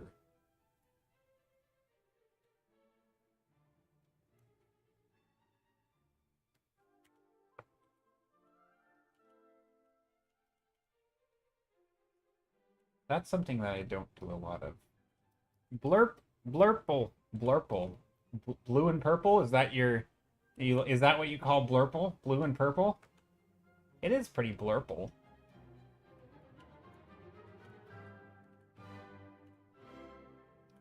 Do we want to up the value in this a little bit, though? I don't know if we do.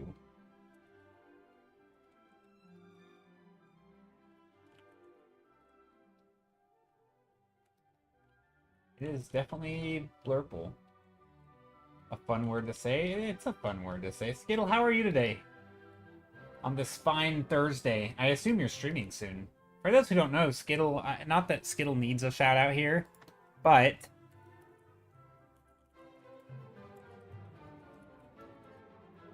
there's... Did I just fail shout-out? That's not how you shout-out, is it? Shout-out a blue Skittle. Did that work? I think that worked. There we go. Go follow Skittle. If you guys don't know Skittle, what are you even doing? Who are you? No, yeah, go follow Skittle. He's awesome, and he does environments. He has a very ASMR-y voice, not ASMR-y, but ASMR-ish esque voice. A very soothing, chill stream to listen to, and he paints environments very skillfully with lots of detail and care and attention that I don't give my paintings. But yeah, his stuff's great. Also has a cat, so you know there's that. Has a cat cam.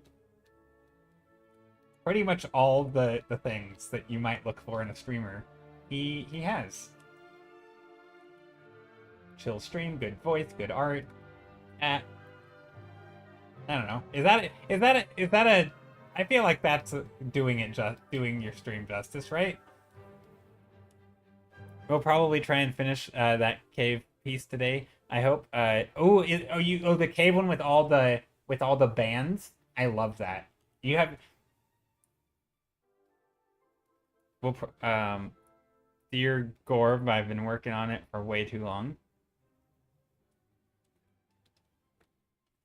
You can pick up the cat sometimes too. The calm after Joe's storm.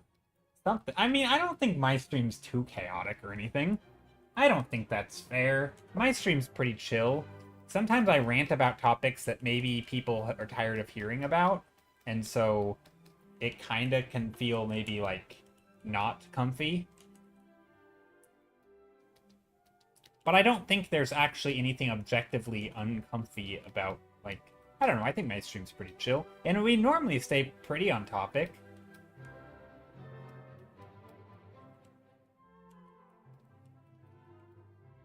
Pretty on topic. Right? Maybe. I mean, I never even rant about anything. I'm totally 100% on topic all stream. It's art all the way through. Okay, here is a painting of some crystals in Glow Dodge. They look nice, whether or not... Skittle says, I'd say the Stiller streams are pretty dang chill for me. That's good. Pretty dang chill.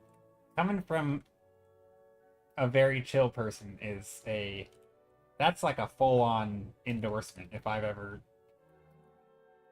As far as endorsements go, that's pretty endorsed.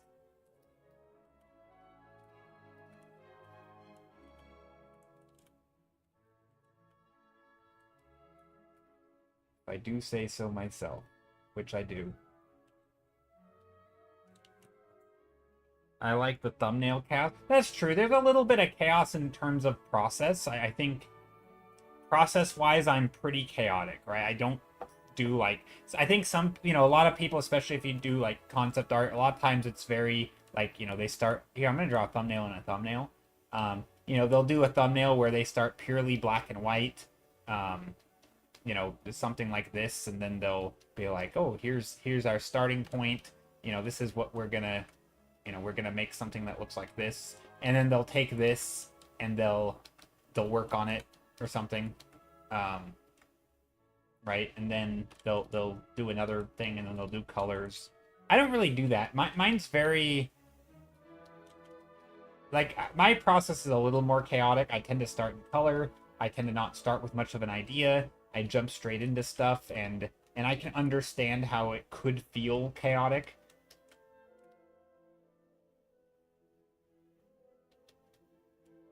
Next stream, Joe's shouting, "What's up, gamers? Today we're doing art." Yeah, exactly. That's totally, what's up, gamers? That's my stream. Absolutely. Or what's up, artists? Today we're doing gaming. No, we were talking about that earlier, about maybe doing like a Minecraft stream or a game stream at some point. I don't know how I would do that. I think it'd have to be like a bonus stream on an off day. Maybe if I can justify it, like, I don't know, a donation goal or something to do like a custom stream. Maybe we'll do like I thought it would be fun, like maybe someday in the future I will do like for like a few, I don't know when, but like maybe a few off days, I'll do like a Minecraft Let's Play type world where like I'll set some goal for myself, and then the goal will be to like, you know, I'll do the thing. Like maybe I'll build something, maybe I'll have some sort of goal, and I'll play, you know, a couple 2-hour, 3-hour streams until I do the goal. I don't know, it could be fun.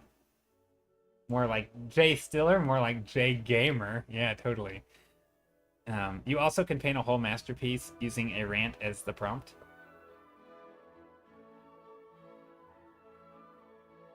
I can. If you're talking about ranting about like art stuff, totally. But yeah.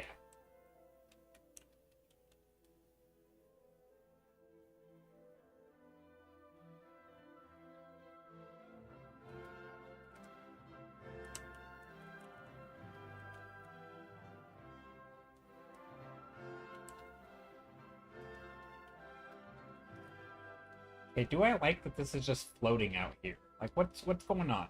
Where is this thing connected to? Is there an environment out here?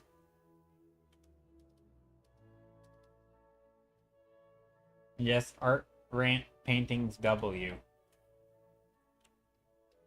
I mean, one of my favorite things to paint using is like not an idea in and of itself, but like art stuff, which is basically the equivalent of an art rant, right? Where like maybe it's a, you know, a compositional idea, or it's a, you know, a value structure, and like, you know, instead of having a, for example, this painting, the main focus is the brightest part of the painting, right? And then everything else is like darker. Where this one, the main focus is the darkest part of the painting and everything else is brighter. And so it's sort of the opposite, right? And sometimes that's enough to kickstart an entire painting where you excuse me, sneezing into my mic. But like sometimes you'll have a painting and you're like, well, what if I did the opposite? Or what if instead of a perspective with our eye line down here, you know, what if we moved it, you know, up here, and this was the painting instead, you know, something like this. And so we're looking down at objects instead. Like that can be enough to kickstart an entire painting. And it's just kind of like I like using art things. I don't know what else to call them because it's not always fundamentals. It could just be like a pattern or a visual motif, or it could be anything, you know. Subsurface scattering, that's one of my favorites. Just picking something that's a concept in art, and then you're like, okay, well, what kinds of things would this, like, it's almost like building around a niche item in a video game. I don't know if you guys have this experience, art meta. Well, no, it's more of like, so in video games, oftentimes, like, or in Magic the Gathering is another example, sometimes there will be a card that is just really cool. It's not necessarily good, it's just cool. And you're like, I want to build a deck with this, or I want to build a character with this weird weapon that I found, or, you know, whatever it is, right? You find a thing, and instead of saying I'm building the best thing possible and I'll just use whatever is best, is instead you take one thing that you think is cool and you build around it. But you're not just building something that sucks. Your goal is to build the best thing you can build with that thing as your starting point, right? And so in art terms, this might mean filling in the gaps around that thing. So, for example, if we just take a random color, you can't just paint all of a painting with one color, then that's just a solid painting, and that sucks. So what do you need? Well, then you say, okay, well, what do I need to support it? Well, I need some darker colors. Maybe I need some colors that aren't so saturated, and so let's do darker and less saturated. Maybe if this is a cool color, we could pick a warm color. So maybe our dark and desaturated color is like a purple or something that's warmer, or maybe a red, right? And so all of a sudden we're start filling in the gaps around our initial starting point, which was the saturated color, and we're sort of saying, what do we need to support it? And then I might ask myself, well, what kinds of things would be this glowy? Maybe it's a crystal. Maybe it's a toxic, you know, waste. Or, you know, maybe it's like a bioluminescent, you know, thing in the water. And so maybe I'm like, oh, that's a cool idea. What if this were like a swamp at night and we had all this bioluminescent, like, stuff swirling around in the swamp? and it's lighting up the, you know, the bases of the trees and all that stuff. Like, all of a sudden, I'm asking myself, like, what could this thing be? What would, you know, what kind of scene might benefit it? Well, okay, if it's glowing, a dark scene would benefit it, right? We could go a bright scene like this, but that's not going to maximize our starting point. Our starting point was this bright color, so maybe putting it contrasted is going to help, like, maximize it. And pretty soon we're like, okay, well, now we're getting into, you know, trees and shapes, and okay, well, trees make sense because it's dark. And so maybe there's lots of foliage. Again, it wouldn't make sense if it was just sticky trees, right? With, like, not sticky as in, like, sticky, but, you know, like, it just sticks. But so maybe we need lots of foliage, and so maybe there's tons of foliage hanging down, and maybe we can get a different color in here.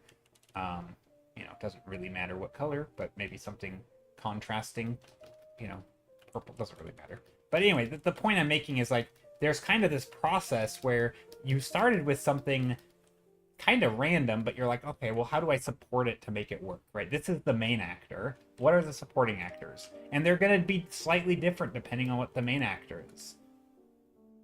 So anyway, that's kind of how I tend to, when we're talking about, like, ranting about a thing and making a painting of it, it's sort of that. That's the process, is pick a thing and then think, like, okay, well, in what world would this work the best? What is this thing good at? What is this thing bad at? This color looks like it could be a light source. That's what it's good at. This color could not be the background in a nighttime scene. At least it wouldn't be good at it, right? This isn't going to be a nighttime scene. It could be, maybe, if you were looking through, like, some sort of weird glasses that are, like, making everything super high contrast. So, like, you still have some bright spots in here, and, like, it's like a negative type thing, and, like, maybe then it could be, but that, again, that's very niche, so I wouldn't typically go that route. But yeah, so whenever I use the word art things, that's kind of what I'm talking about. It's like, I wasn't even really thinking about, like, concrete ideas.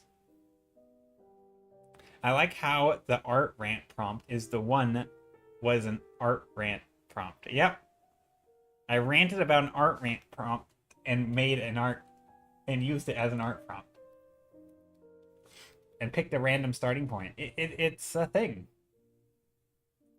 And I like that way of, and again, this would work also with, like, line art, which I'm not going to do one, but, like, you know, you could say, I want to make something with spirals. Okay, well, actually, maybe I will do it. They're like, okay, well, spirals are cool. You know, what if the spirals went opposite directions and they were like googly eyes and glasses? Or what if it was a snail, you know, and you had a little snail here, you know? Or what if, you know, what else is spirals? Like, maybe the spiral, instead of being on its side like this, where, you know, this is the ground and this is the spiral, maybe it's like this on the ground, right? Maybe the ground has these spirals. And you can ask, oh, what if it was a whirlpool on the ground, right? Things are falling into it. So maybe there's, like, you know, a big boat that's going down to the whirlpool, and maybe each time, maybe the spiral is extruded upward. And so it's like, you know, like this, where it's like a cake, you know, and each layer of the cake is going up and up, you know? I didn't draw that very well, but, like, you know, that's the thing. So, like, if you're still talking about a spiral, you know, like, yeah, what if it went like this, and each layer goes up one step? I didn't draw this well at all. This is hard to draw. Anyway, you get the idea. But anyway, the point I'm making is that, like, you don't always have to start out with a cool thing. Sometimes it doesn't get cool until you're, you know, 10 steps down and you're like, we're painting a you know, bioluminescent swamp. Like, that's kind of neat. And you know, it didn't start there. So yeah. Thanks for coming to my TED Talk. Let's vote. I think today's stream is going to be a little shorter than normal, so I think what I'm going to do is I'm going to do the voting right now. And then I'll work on it for another couple hours, maybe an hour or two, probably an hour and a half-ish, maybe, or just maybe an hour, I don't know. And then we'll be done. But yeah, let's vote. Not Uzumaki reference, not the spiral. I don't know what that is. I'm really bad at references. I never get them. Unless it's like something that I was particularly interested in, and then I will know the reference super well, but generally I'm not. I don't remember references. Even in movies or shows or games that I've seen or played, and somebody will like, oh, it's a reference from that thing. I'm like, oh, okay, well, I've played that, but I still don't remember what you're talking about.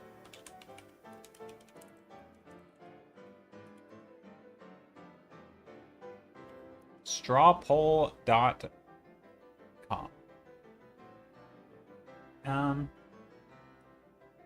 I wonder if strawpoll.gg used to be good, but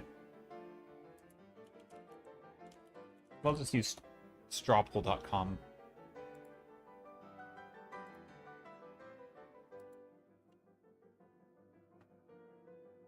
Do you like 6? No. Not really. I mean, it's okay. I just don't know what I would do with it. It's kind of cool. It's a fun thing to play with, but I don't know. I'm not sure what I would do with it.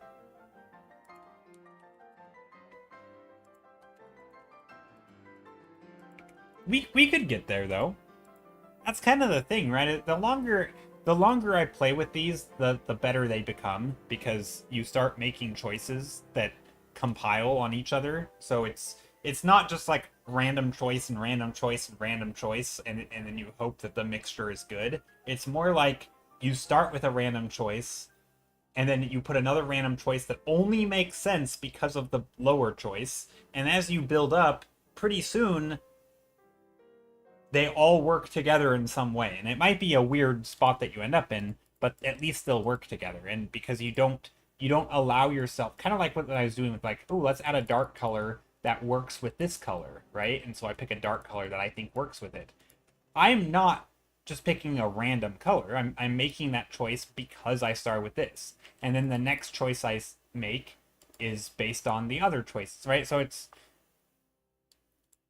the more choices I make, because they're all based on that same type of logic, it really is not it's not random. So they do tend to get better the longer you work on them.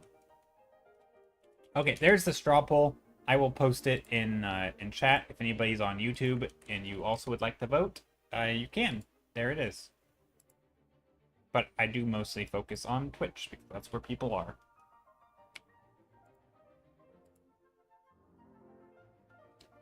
It's an anime where everything turns into a spiral, and it's more of a horror anime. Oh, interesting. Never heard of it.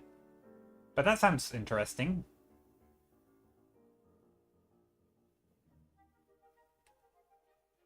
It's fun concepts. I like that kind of...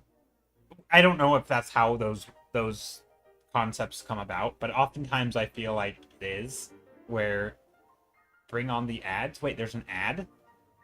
No, there shouldn't be an ad. Oh, because you're clicking off stream. Oh, I'm sorry. I'm sorry. If you right click, you should be able to open it in another tab. Don't close the tab that you're on. And you shouldn't get ads. There should not be ads. Lily, honey, how's it going? Hope you're doing well. Hello, hello. Oh, I don't know if you guys can see this. I just realized it's hiding behind the thing. Here, let me do this. There we go. So these are the ones that we're voting on. If you'd like to vote, you can do that now. I didn't realize that you guys couldn't see them. The creator, Junji Ito, does disturbing manga. His art is not for everyone. Yeah. But what I was getting at was sometimes you can take such a stupid idea. Like, what if there was a very slow growing black hole in the middle of, starting in your home, right? And it's going to grow outward on the surface of the Earth at an even rate, and it's going to eventually consume the whole Earth. What would civilization look like, right? Would there be people who are refusing to move? Would there be some people who are, scientists who are trying to investigate it. Maybe there would be, people flocking to the other side of the world trying to predict where, how long they have to live before it consumes the world. And like, you could just have just a stupid concept like that, and suddenly there's these interactions where you're like, oh, there's going to be scientists, maybe like why you can start answering questions like how would the world change and how would civilization change around this crazy phenomenon that is seemingly unexplainable. And like, all of a sudden you have some, you could start bringing characters into this, and how, I don't know, like suddenly it's a thing to build on. It doesn't have to be a good idea. Like sometimes you can just have a stupid idea, but it can it can create the sort of the recipe for a really interesting interaction. But Lily Honey says, hi, I'm great. I'm from Colombia. Ah, hello. I'm from the US, if you probably can tell by my accent. Your art is so awesome. I love it. Oh, thank you. I appreciate it. Yeah, so what we're doing right now, we are currently voting, and then I'll work on one of these till the end of stream. Each stream, we do a bunch of thumbnails, then we pick one, and then we work on it till the end. And today, we are doing not that, not that, not that, but we're doing these. And one of these will win the vote. I think number 4 is my favorite. I'm going to vote for number 4. But yeah, I love that Twitch has people coming in from all over the world. We have people from Colombia, people from Argentina, people from... Where else are people from? I don't know. People are from all over. I'm not sure if you know your camera's gone. I know it's gone. It's because with my camera you can't see. There's not enough real estate on the screen. And I want people to be able to see them all, and I don't want to have to make them tiny. I mean, we could make them tiny, right? We could go like that. But I think it just works better if for the 5 minutes that we're voting, we'll go like this. Yeah, I knew, but it's nice to be reminded because it's easy to forget. We have just a few more minutes. 30 seconds. Which one has won the vote? Number 3. Number 3. Okay, great. And the votes are in. Number 3 is the winner. So we are going to save this as a Clip Studio. Also, I guess this is a good point to bring up Discord, because I'm going to put these in my Discord server. So I'm going to take a screenshot if I can. If I can't for some reason.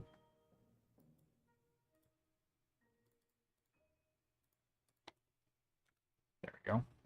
Taking a screenshot.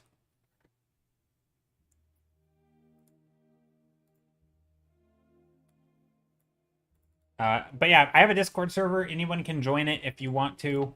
There's the Discord server. Basically, we have other channels and stuff. On Sundays we watch art videos. There's just general chat. There's art chat. There's art sharing and all that. Also, if you're ever curious of like all this, if you ever miss a stream and like, oh, I wonder what Joe did today. There's always like, this is just I don't always post stuff to social media because it's not always like nice art. But it's just a record of all of our streams. We have our thumbnails, the one that won the vote over here, which you can't really see properly because I'm hiding behind it. Anyway, it's over there. And then, yeah, the art that came about. So we have all of the art, right? All the stuff that we've done. And it's just going back into literally forever. Multiple years back. But anyway, that's the thing. You can join if you'd like. Don't feel like you have to. It's there if you'd like it.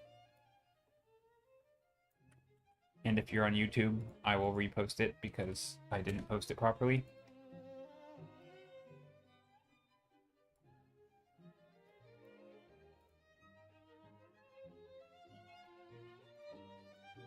Okay, now, I almost just closed my art program. Now I will save as a new... My nose is so dry. It's all itchy and dry because it's so dang hot and I have my air conditioning on like 24 hours a day and it just dries me out like crazy. Even with drinking tons of liquid.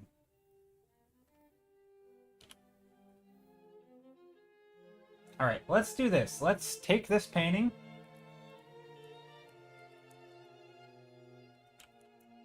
You know what I want to do for this one? I don't have, like, a big plan or anything.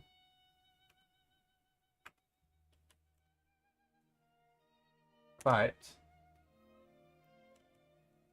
I do have a little plan. My little plan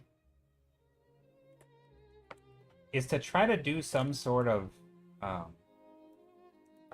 like, I don't know, some sort of structure, like, you know, scaffolding and, yeah, this is the one that's winning. Is this the third one? I don't know if this is the third one. Let's see. Open. Let's open this. Yeah, this is the one that won the vote. I think what'll be fun for this. Also, hi Infinite. How's it going? But yeah, I think for this one it'll be fun if we do some sort of like scaffolding or something.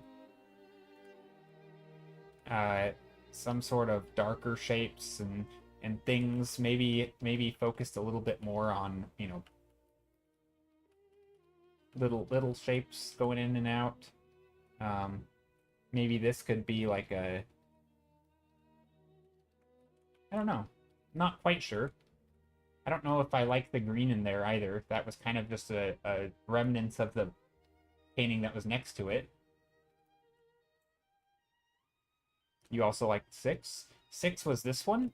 Yes, 6 is fun. I wasn't a big fan of it. I liked 5 personally, I think. Is that the one I voted for?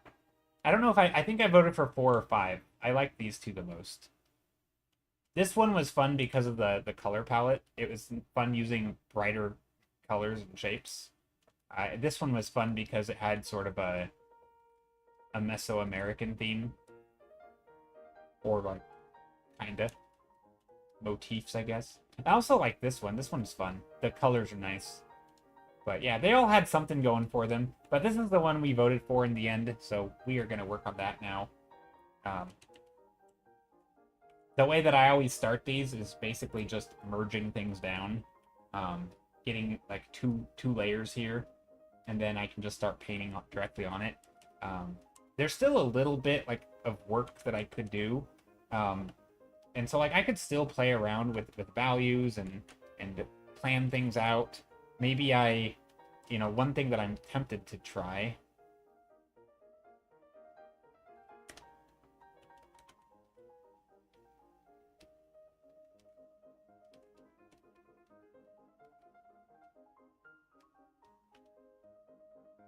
And I don't know if this is going to work well, but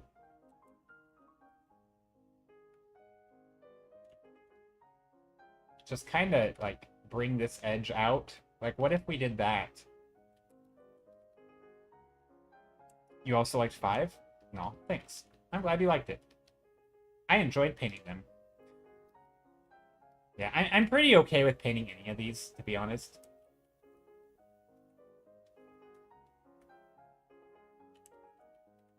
And then from here, I just want to keep playing around a bit. Like, what if I bring in some of the darker shapes in here?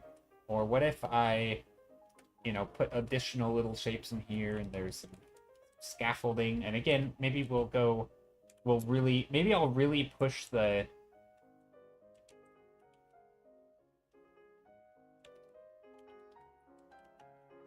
composition, and we'll really go.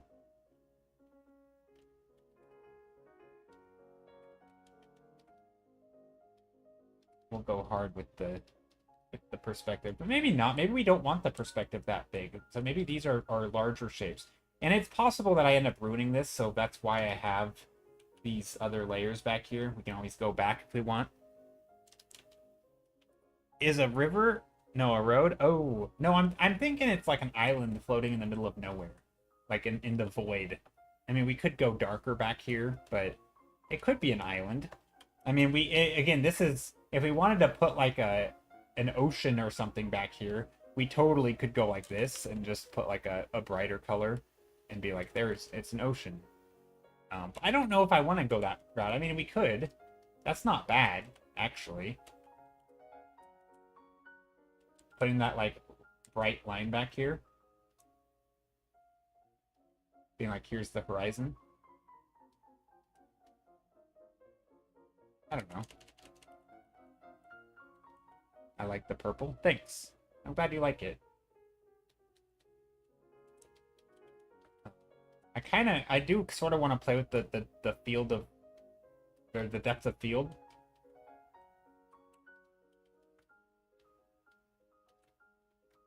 It's very purple. It is very purple. Look how, I mean, it's very blue, actually. And then the purple is actually surprisingly not that purple.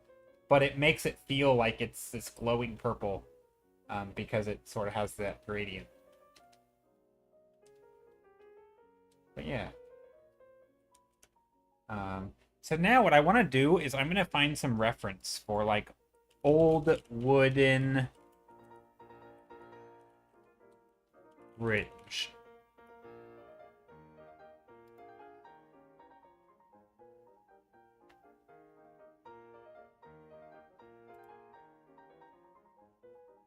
Let me find a PureRef file. So I'm just going to open up a file.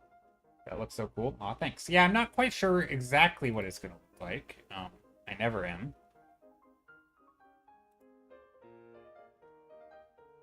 Wait, where's PureRef? I've lost it. Where did my PureRef? Let's just type in PureRef. Okay, so no, I don't want to update. Okay, here's PureRef. PureRef is an awesome app. If you don't have it, you should. What are you waiting for? Basically, the way PureRef works is it's just like a little thing that sits on the top of your canvas, and you can drag and drop images to it. And you can, you know, I could just position it here if I wanted, and I could use this as a reference. I could zoom in, and I could just leave it there, and then you can paint. And your image goes straight behind it. You can paint behind it. You can even set this to, like, be transparent if you want. Technically, if you wanted, you could even put something in front and then trace, and it would go onto your canvas. I can't do that. I mean, technically you can, but this is not set to transparent right now because I don't want it that, and also I don't know how to do that, but you can. But yeah, just stuff like this. I want to find, like, these sort of... I like that some of these are circular logs and some are different pieces. I don't know if that's what this is going to look like, but I like the idea of sort of, you know, these crystal structures mishmashed in with sort of like an old rickety bridge. And I also like the idea of these bridges, like these areas over here. I don't know if you guys can see that. I think you can. Yeah, these areas over here where, like, these things, supports go off of the structure, right? So, like, here's the structure, and then you have these things going off like that. I like that idea. Right? It's just, it makes for some interesting shape. I don't know if this is going to look good. I might have to find a way to, like, build up around these or something. Also, I'm gonna want to find a way to, like, do something over there. I'll have to play with it. Glowing purple shards. Heck yeah. Hey, Rona, how's it going? Yeah, glowing purple shards. We like our glowy purple stuff. Purple highlights. I love this setup. Oh, with the chat? Yeah, I put the chat there because I've been streaming to YouTube for, like, VODs. And so it's nice that if people are here, they can, like, you know, see that there's other chat and be like, oh, okay, I'm not just talking to no one. Unfortunately, I don't have it set up so you guys can't see YouTube chat because I don't know how to do that. I've tried many times and I keep failing. But most people aren't on YouTube, so it's also just a nice way to, like, you know, have it as a VOD. That way you can give context into what's going on. But yeah, I hope you're doing well. How's your day?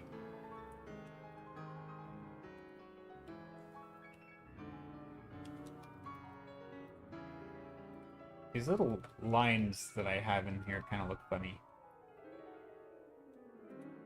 Okay, and also, like, what do I want to do with the purple shards? Because we don't really know what they are. We kind of just made them up, and they were just sort of there.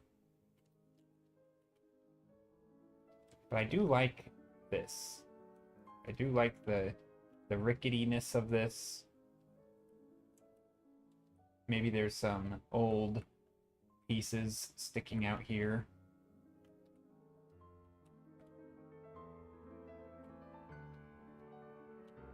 I don't know. I don't think that's good. No, because we still want the overall shape to read well.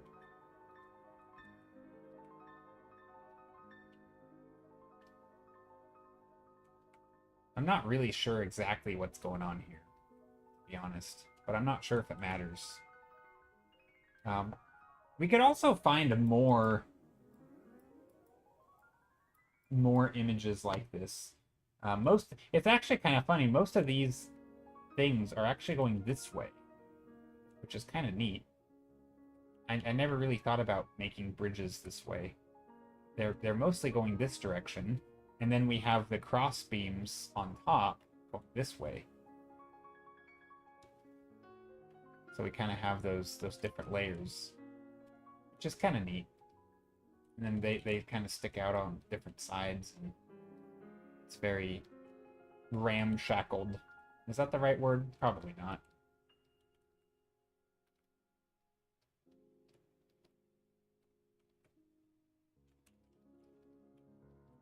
And then what about up here? Is this also gonna have like some wooden structures? Maybe like they were building something or mining something and it went wrong? I don't know. But I like the idea of these little like shards and bits and pieces of stuff, you know? Kind of sticking out everywhere. Very, very chaotic. Not all in one spot. Although I will say I'm not a huge fan of the composition right now. I think...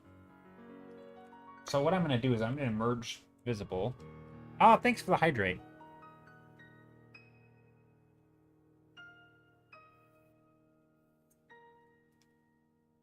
I think what I'm going to do, and this might be a... Is there a liquefy tool in this program? I think there is. How do I get to the liquefy tool? Liquefy. Ooh. Can I make it bigger? Ooh, I can. Okay, this is going to be a very stupid idea. Oh, it's going to lag my computer. Oh no. Liquefy is awful. What am I doing? I watered the still... Yeah. Oh no, liquefy. Why? Okay, that was a bad idea. Let's undo all that. Okay, don't use liquefy. No. What I was trying to do was try to move this like to be more dynamic a little bit. I wanted it to be like, I don't know, like what program? This is Clip Studio Paint. This is Clip Studio Paint.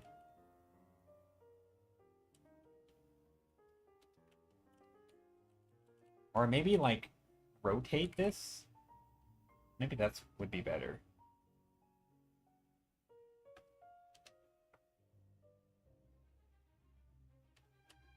And maybe this bridge has a bit of like a twist in it.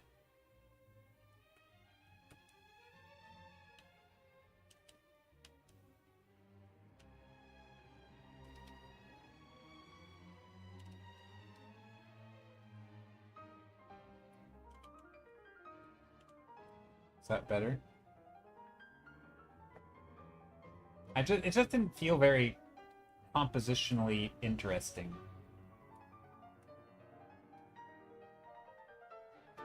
Okay, maybe there's some more. Maybe these shards are over here. And then... Oh wow, did not recognize your own program. Yeah, well it's different, right? You can customize it quite a bit. Mesh transform. I thought about it, but I don't think I would be good at that. And I think maybe if I added enough mesh points and I knew exactly what I wanted to do. But I think for exploratory stuff, it's not going to be the greatest. I don't know. Maybe. Okay, what if do we maybe put some things over here? Some other little pokey stuff? Okay, maybe this big center one needs to be the most interesting. Sort of our focal point. Also, this, maybe let's see. If this is a big shape. Okay, let's make a new layer. I just want to play around.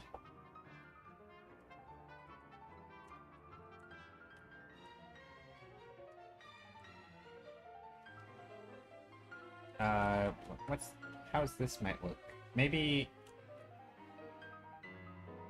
little bits of crystal sticking out here.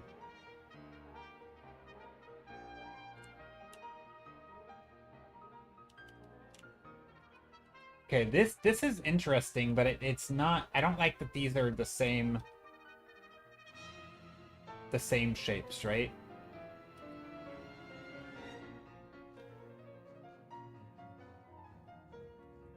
Like maybe if there's a little bit of sparkle over here, like little ore veins, kinda, and then maybe over here.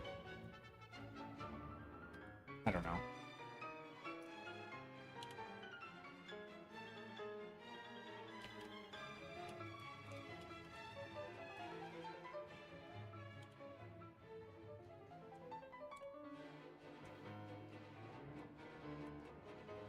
I'm afraid I'm gonna end up making this thing too tiny. Yeah, I'm not sure I like that.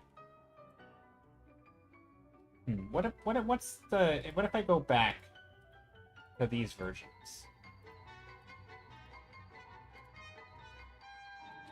I mean, this isn't too bad. This was the original. This is the one now.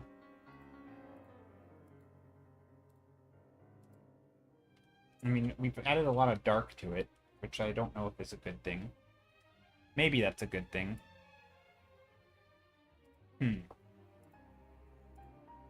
I don't know. Choices. Me oh my. Let's see. Oh, that's Discord. Which is fine. You know what? Let's move Discord off the screen just so that it's not there, and then we'll put that screen back like this so that we can see this thing.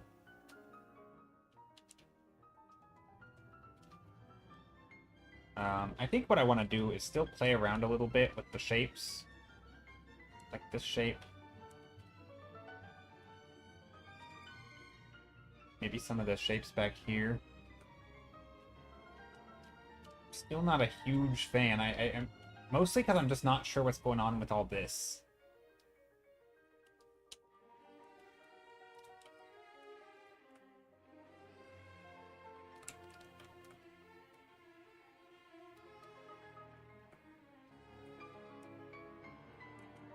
Maybe over here we put some scaffolding.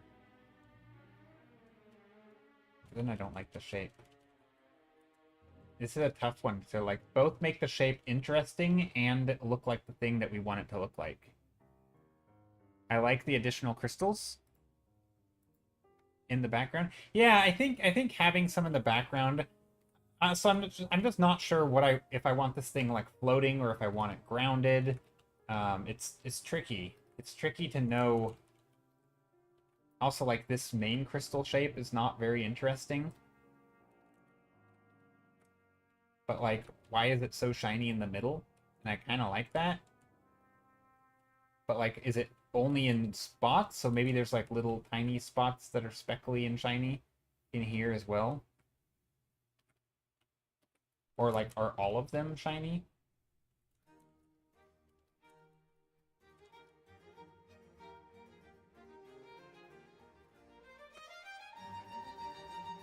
And maybe there's some shapes back here that are interesting. Maybe they're like glowing crystals. I don't know. Maybe they're floating.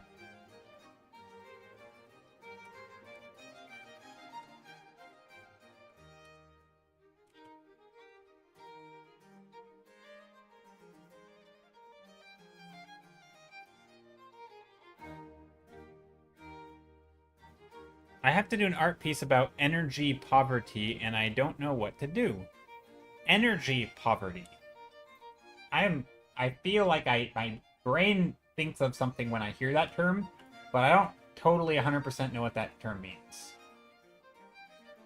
Like, I feel like I could guess and it might be close, but I don't actually know. Wait, That actually exists? Oh, wait. Wrong chat. Sorry. No worries. Thanks for being here, by the way. And lurking, even if you are typing in a different chat. I do very much appreciate it. Yeah. No, it's all good. You might even have me muted. But no, I appreciate it. You're always here? Oh. I've done that so many times, so don't feel bad. The amount of times I'll chat in someone the wrong chat. I don't do it that much anymore because I'm typically not lurking in multiple chats anymore. I've been actually really bad about just lurking in general. But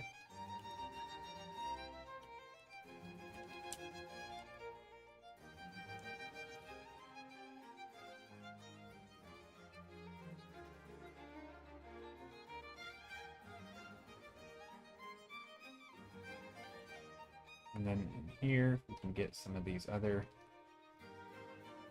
shapes.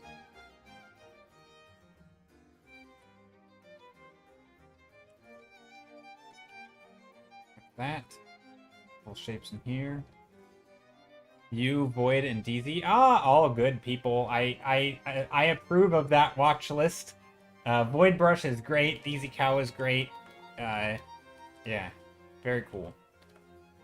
Void Brush actually paints a lot of stuff kind of similar to this. I mean, he paints a lot of like creepy horror stuff, but also just a lot of like, you know, he goes hard with details. He has like a 20,000 wide canvas. Also, say hi to Void Brush for me if you're in there. We probably won't. He probably won't be live when we end. He might be though. He can stream for long hours.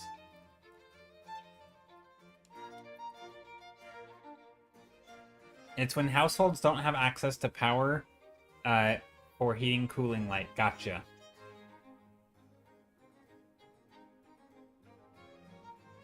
I feel like that's a super complex issue, right? Like, it's not just not having access, but, like, the why if you don't have access could be tricky. Because, like, there's governments at play, and there's DZ, shout out, maybe? Yeah, so DZ Kawa, I'll give a shout out to both of them. So, slash shout out, Void Brush, and I don't know if I'm getting their names right, by the way.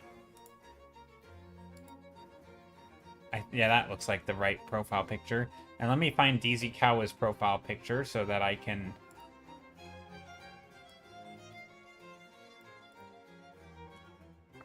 That way I can get her name right, because I'm going to spell it wrong.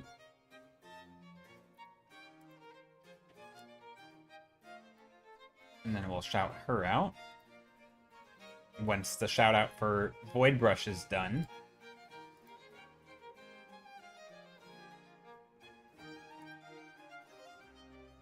Okay, I don't know. How fast can I shout people out? Oh, I almost just raided. Slash shout out. No, I'm not raid. You have to wait 1 minute and 12 seconds before giving another shout out. Well, I guess 1 minute and 12 seconds then. That'll be how long we wait.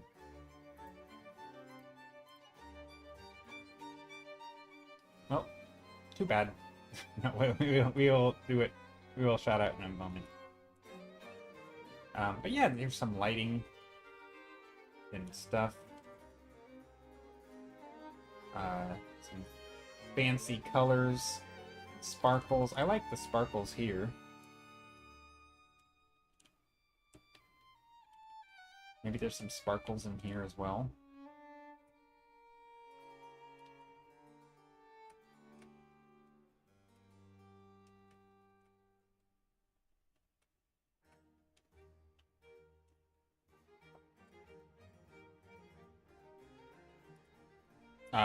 What did you say? Hold on. Why 12 seconds? 1 minute and 12 seconds? Because it was like 1 minute and 30 probably countdown. And so it's just a timer on it, and that was the exact countdown was like 1 minute and 12 seconds. I think it probably started at 1 minute 30. It's my guess. Or 2 minutes. I don't know. If I type it again, it'll probably tell me it's like 10 seconds or something. precision and all that. It wasn't just picking an arbitrary time.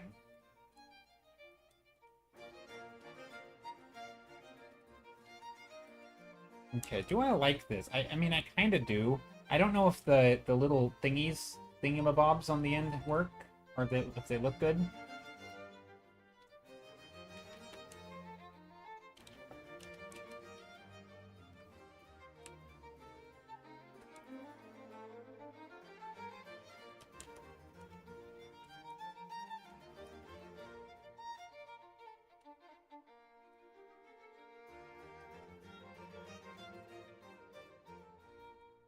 Little lines like this. I just want to make these little silhouettes kind of read like they're shapes that are being supported over here. Is that in a cave or outside? Oh, this is outside, I think. It probably doesn't read very well. We could probably make it more clear by adding like a little bit of light behind it, like a. No, I only had to wait that long because that was the current time of waiting. But it was probably, yeah, I think it probably started at 1:30 or 2 minutes. No, this is outside. I don't know the best way to do this.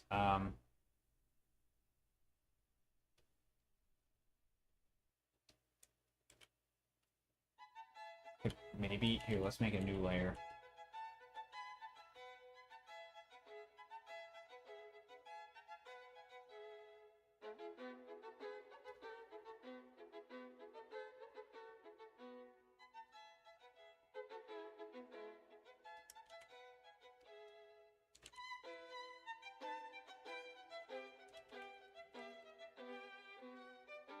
And it's kind of floating, so it doesn't really look good, but I don't know. I could understand how it might look like a cave. If it's looking like a cave, though, Here, let me look at something. I know Andreas Roca has a piece that's kind of similar color palette.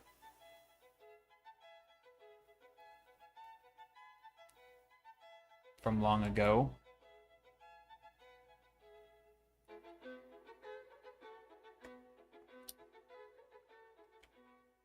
See, yeah, in his piece that's a similar color palette, he has a lot of additional information that tells you that this is it's a ground plane. The bridge is cool. The bridge is cool. I like the bridge. Oh, here, let me shout out DZ Kawa now. Slash shout out. There we go. Yeah, because she does awesome art. She does like a lot of like splash art type stuff. I think like League of Legends style. I don't think she actually has worked on League of Legends, although she honestly might have. I don't know. But yeah, she's done a lot of really cool stuff.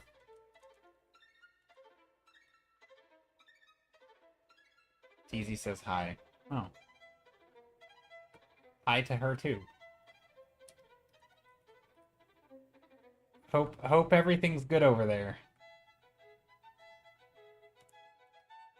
Okay, this is something. I'm floating stuff. Some shapes. Kind of became the messenger. Yeah, you're the middle man. The middle person. I don't like that shape.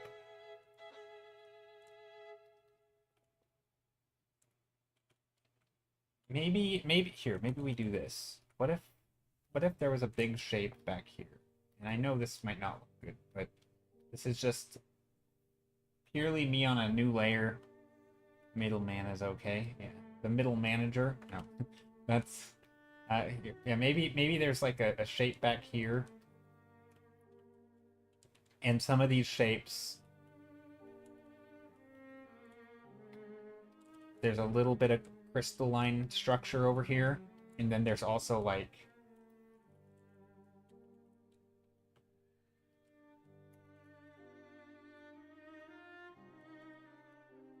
these old not railways, but, you know, scaffolding and stuff up here.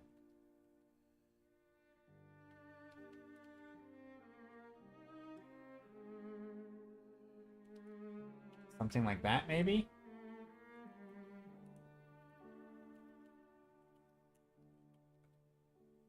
That might give us a little bit of context to like what we're looking at. And then maybe there's a little bit of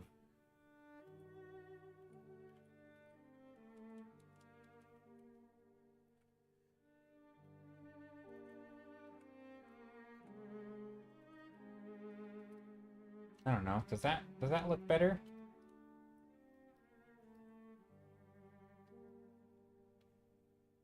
I mean, it's still not super clear where we are, right? Is this... I mean, is it just going to be floating? I don't know. It's a tricky one. It's tricky.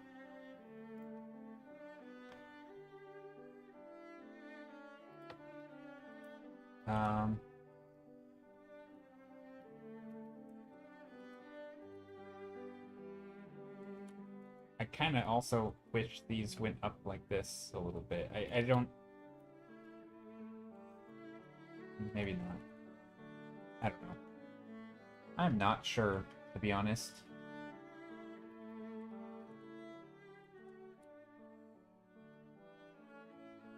But it is fun just to noodle around. Noodle around and figure out what we're doing while we're doing it, you know?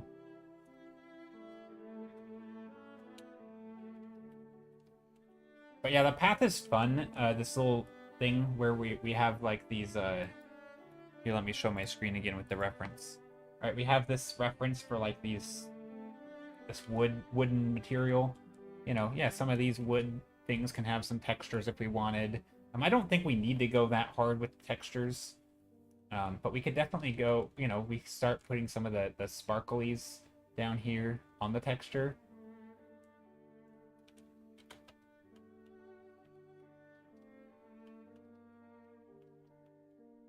Little bits of wood going this way.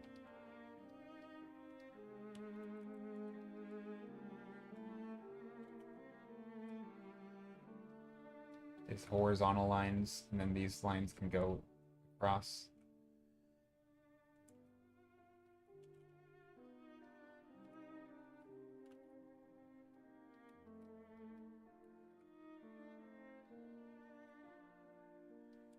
Something like that's kind of neat. Maybe some foreground boxes. You know, I thought about that. Oh, yeah, like some old crates. Yeah, that would actually be kind of cool. I think a crate here would be kind of neat. Yeah, I actually was just thinking about that also. I mean, I'll pretend that you were the one who came up with it because I didn't say it, so you don't know that. So yeah, but that's a good idea. I really was just thinking that though. But I don't want to make it sound like I'm taking credit for your idea. But yeah, no, some old boxes here would be kind of cool. For sure.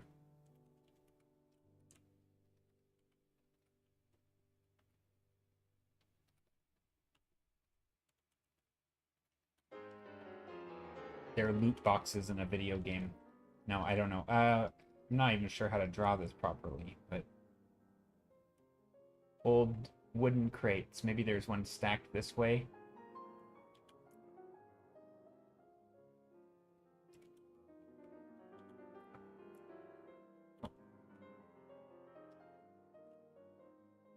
Trying to draw it in perspective. I don't know if it's going to work.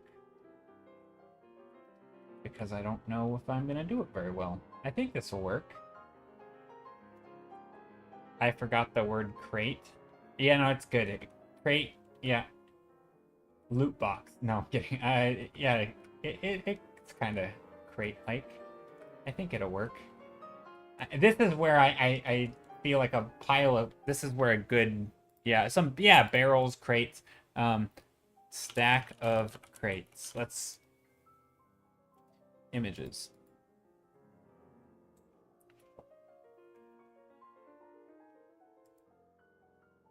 Yeah, stuff like this, maybe.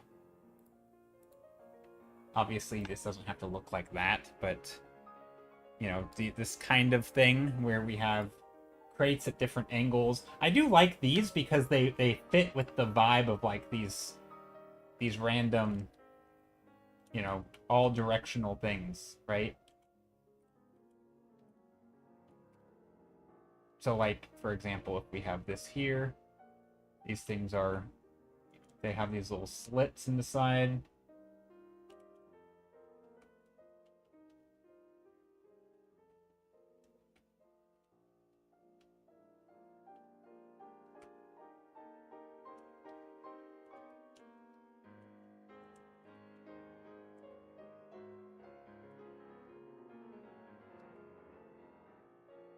Stuff like that, and then maybe there's another, yeah, maybe some more over here.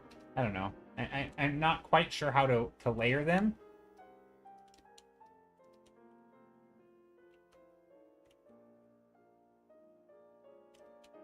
And like, also because they're so undetailed right now, do we put them back here? You know, maybe I just start hinting at them back here, so there's like some shapes back here, and you can start to be like, oh, these are the crates.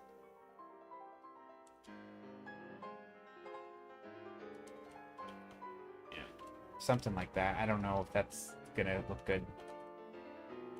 But yeah, definitely some stuff we could do here.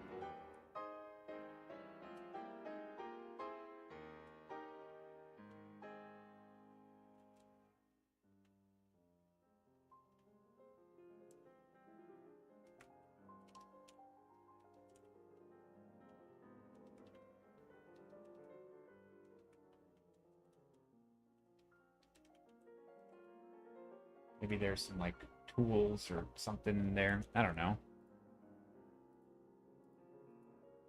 I'm thinking of Eski's Nest from Expedition 33. Never played it. Looks like a concept from a game map. I could see that. Although this box is very poorly drawn. Hold on. Let's fix perspective here.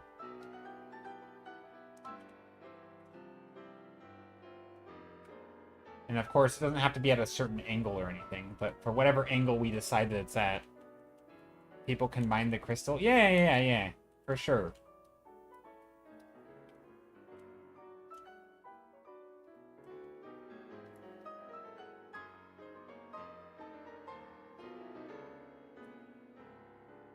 I think it makes sense to make sure these things are parallel.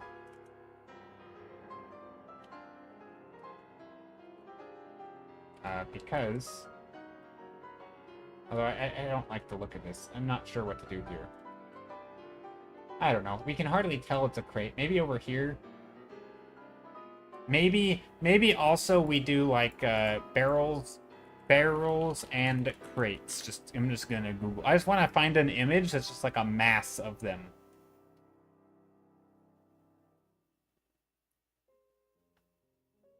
Funny enough, when I type barrels and crates, most of them are like 3D assets. There are some, like here's some wine barrels.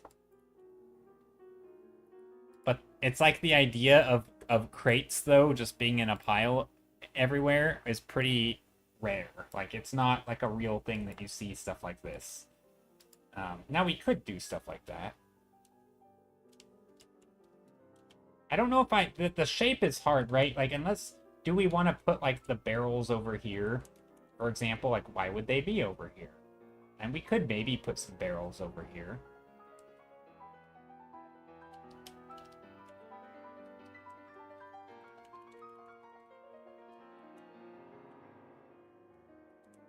Although I kind of like to focus on maybe some of this stuff a little more. Maybe some of the...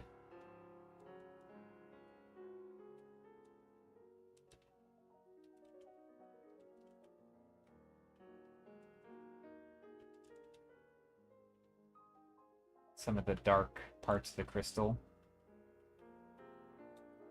Especially in this foreground crystal, because that's kind of the, you know, the pretty, I feel like, important part. Also some of these secluded areas back here. Just the really dark spots. where we get this light really falling off, just it gets pure black almost. Something like that could work. Hello, how's your day going? Maybe add a silhouette of a minecart in the background. Maybe. I don't know if I want it to be like a mining operation. I mean, it could be. Yeah, it could be an old mining operation.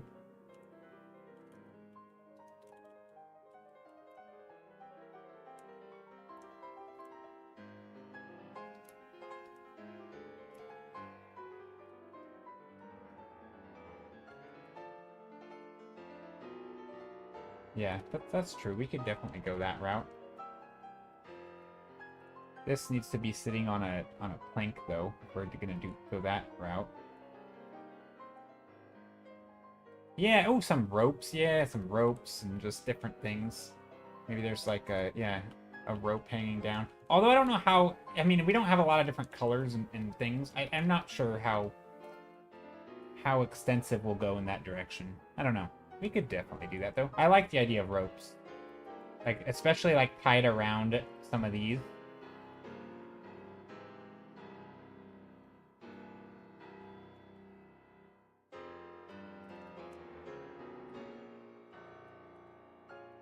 You know, just like little things where it's, okay, here's a rope.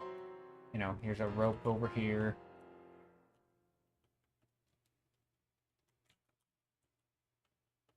And just, you know, nothing in particular, just kind of, just there.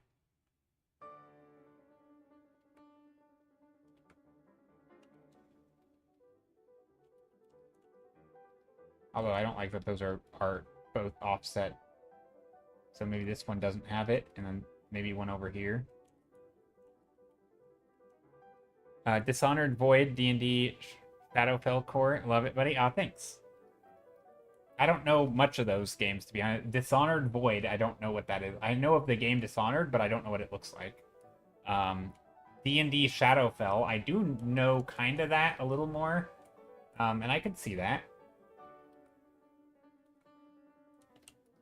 Yeah, this like dark crystal cavern area. Yeah, it's kind of it's a fun vibe. I'm trying to just add little bits of contrast here and there, but without getting it too dark.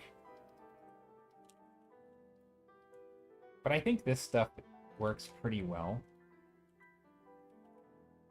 This could probably be like a fog or something. Maybe there's even like a fog down here. It's a little darker, or that's a little lighter. I think this area as well, we could have the fog go on this side so that we're not drawing the eye off too much. Yeah, this is fun. War Kid, hope you're doing well. I do wonder if I can't maybe put some contrast up here as well. Some darker values to just punch that silhouette a little bit more.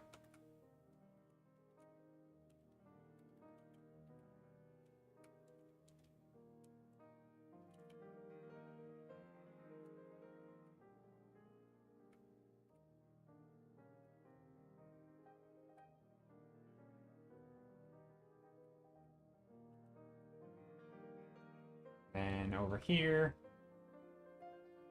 maybe I don't know. Do we want everything spiky? Not really. Not everything needs to be spiky. Thanks, man. I'm drawing along. Nice. What are you working on? And if anybody wants to share what they're working on, feel free. I'd love to see. I always love seeing what people are working on when they paint alongside. Maybe this glowy stuff is coming in from the middle of this.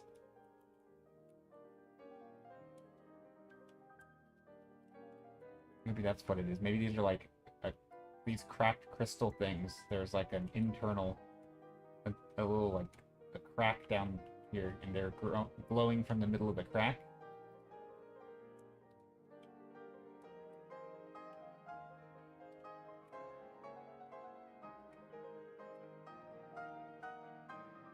I don't know.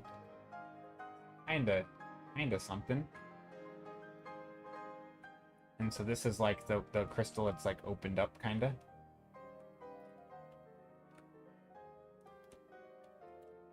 It's almost like a geode that's split.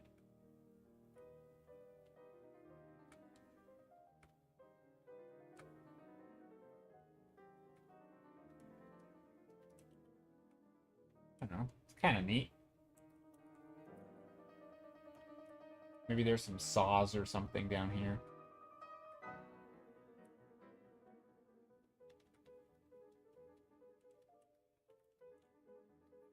Although I don't really like that this is so bright. I feel like it shouldn't be so bright. It's kind of hard to tell what's going on there. I'm gonna have to fix that.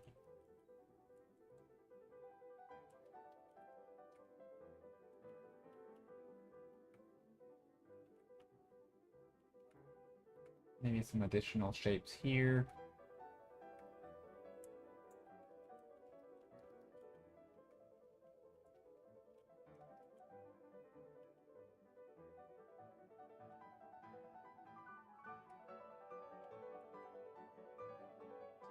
That. Maybe there's some tools or something that are catching some light. I don't know. Maybe not. I don't know if I want to go tool. Maybe it's like an abandoned place. There is some rope around, tied around stuff.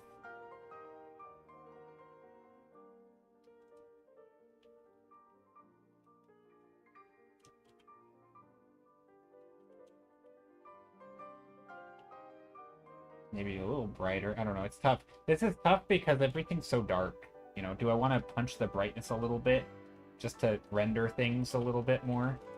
That can give it a weird look.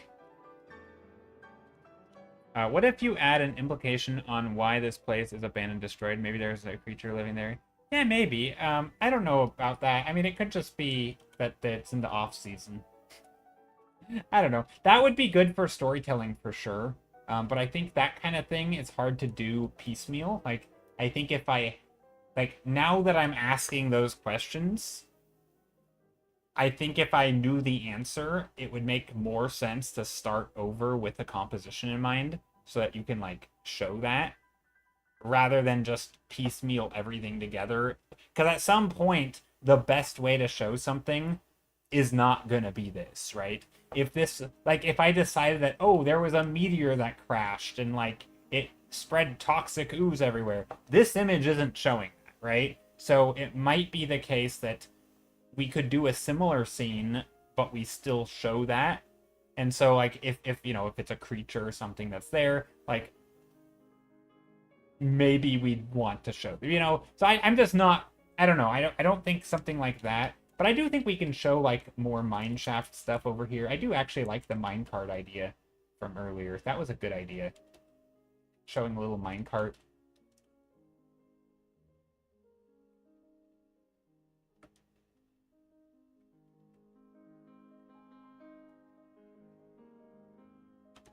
You know, for not having played Dishonored, you sure painted the outsider's domain. Really? That's funny. Well, it must not have been that creative. Or I've seen stuff based on it without knowing it, and I'm not that creative and didn't come up with some.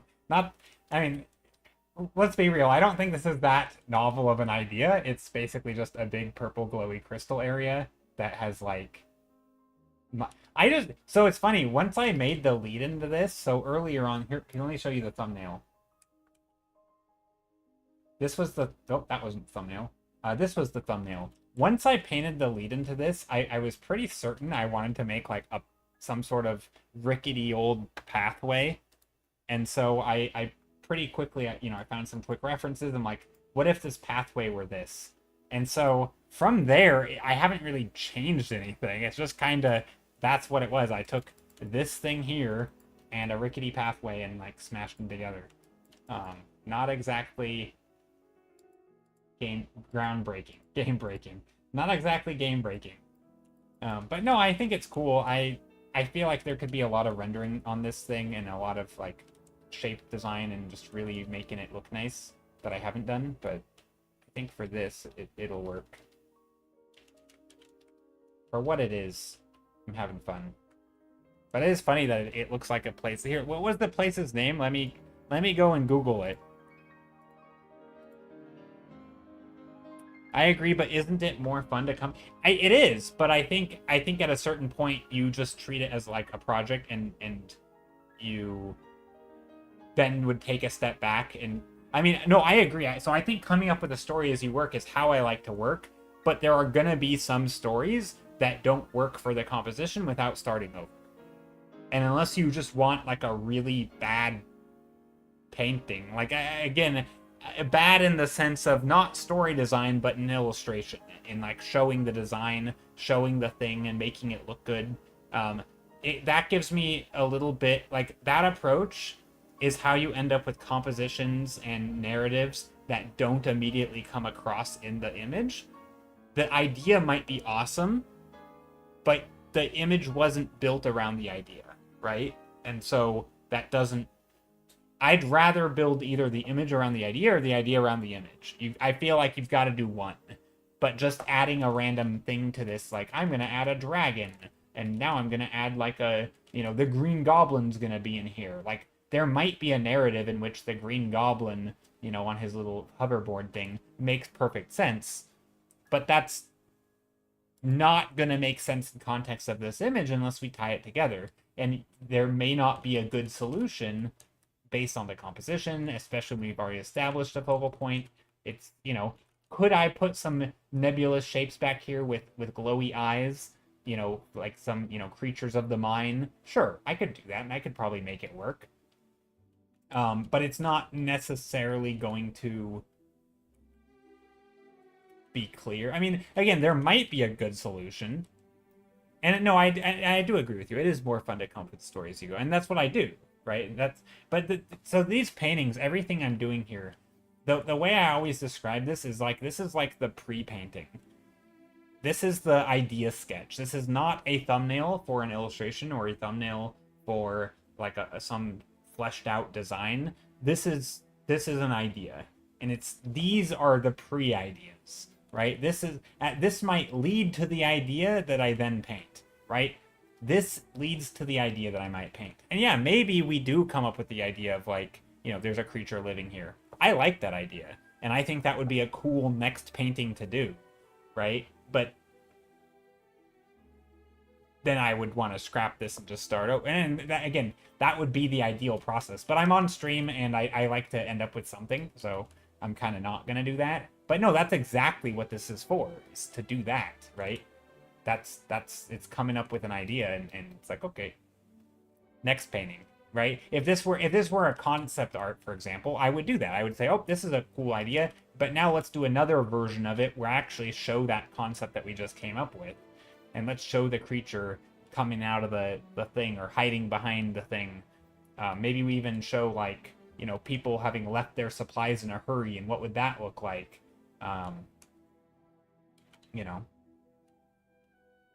The place I was thinking of was called Dishonored the Void. Okay, let me look it up. Dishonored the Void. I'm gonna Google it. Let's see. Images.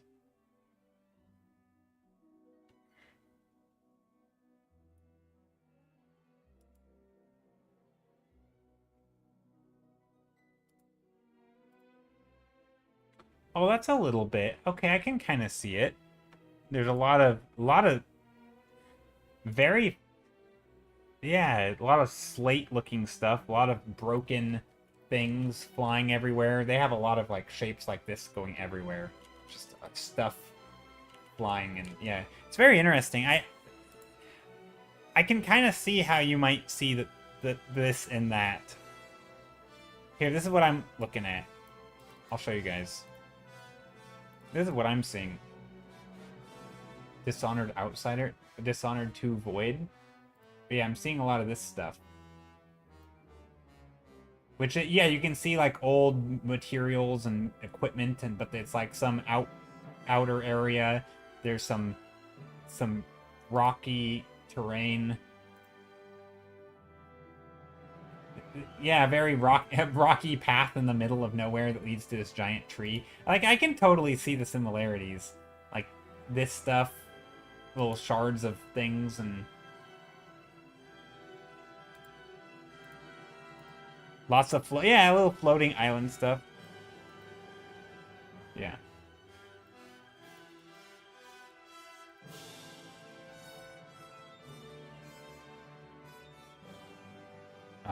What if we do like outdoor wood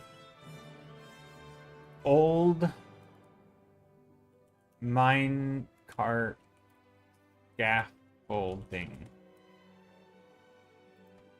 outdoor? And I get a bunch of... Man, I remember there was this place, I don't even remember where it was. It was on the way to somewhere that my neighbors took us to like go camping and stuff, and in like this like day camp area and hiking. I don't know, it was a couple hours from where I live. I don't even know where it was. But along this area, there was this like... Here, I'll try to draw it. We would drive along this area.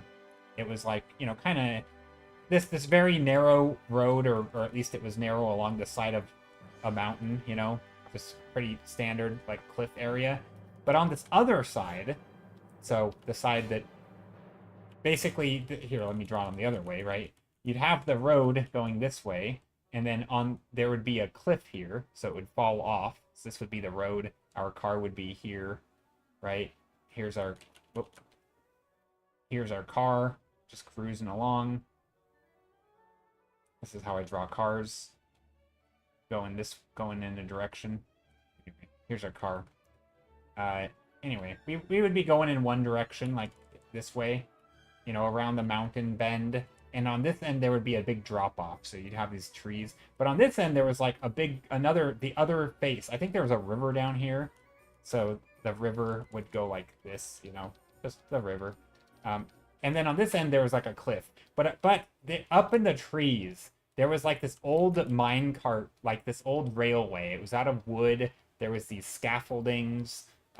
It was like very broken down. You could see it, and you would get glimpses of it for like miles and miles. You know, you'd turn and there'd be areas where there was just like jungle kind of, or like forest, and you couldn't see it. And then you'd pop out and there would be like these little areas of like, you know, bridging from one rocky face to the other. And it was really cool to see it like all throughout as you turn. I wish I took photos of it as a kid. But I didn't. And it was just such a cool thing. And so maybe I'll add that in there. Jen, how's it going? Jen Draws, welcome in. Jen, how was stream? Scooby-Doo dude. Scooby-Dee dude. How's it going? Hype, how's it going? We're drawing crystals today. I feel like that's straight up Jen's art vibe. Jen paints a lot of diamonds and crystals and jewels and gems and stuff like that. How's it going, Jen? It was awesome. Oh, that's good. Glad it was, well... Is like still there? I don't know. I haven't been there since in the last, probably not. I mean, I don't know. It's been like 15 years since I was in that area, and I don't even remember exactly where it was. No, it's been longer than that. It's probably been like 20 years, maybe 25 years. It's been a long time. I don't know where it was. I don't remember. I just remember the car rides there, and it was always cool to see it. But yeah, I don't know if it's there, but it was like, man, that would be such a good reference. You know, this is long before I ever even did any art. But yeah, just seeing like these old minecart things, and I don't know what you call them. Just like, I think it was like an old wooden railway mountain.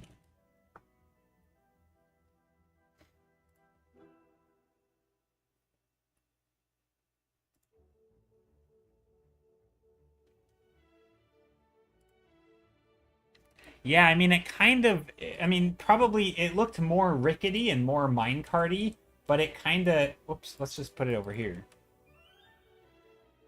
It looked kind of like something like this. Well, probably not. No, this is too big. It felt like this if it were miniature scale and like for like a little hand cart. But you did see, but there was a lot of, also this looks like it's newer. And this looks like it's older. but it kind of had this like old wooden falling apart vibe to it. And it was kind of in like the middle of nowhere. Like, you know, there's mountains. It kind of like this if you were viewing it from a distance, but it wasn't this, obviously. But yeah, Jen, share what you were doing. Also, you guys can't see that. Sorry. Here, let me show what Jen was working on. Art share time. Ooh, this is very bright. Oh, you can't see it. There we go. Today's using Neo Colored Tooth. That is very bright, but this is cool. So for those who don't know, Jen's been doing a bunch of jewels and gemstones and stuff. Did I say I didn't call your name Gem? Did I? No, Jen. Yeah, like crystals and gems and jewels and stuff. And this is, yeah, very shiny. This bright colors, that's a lot. That is bright. But yeah, this is cool. It's for the World Watercolor Month prompt Radiant. Oh, that's neat. I didn't know there was a World Watercolor Month prompt. Is that what this is? June is a World Watercolor Month? That's awesome. I didn't actually know that, and now I want to see what the prompt list is. That would be really fun. But yeah, you guys should follow Jen if you don't know. She does a lot of here slash shout out.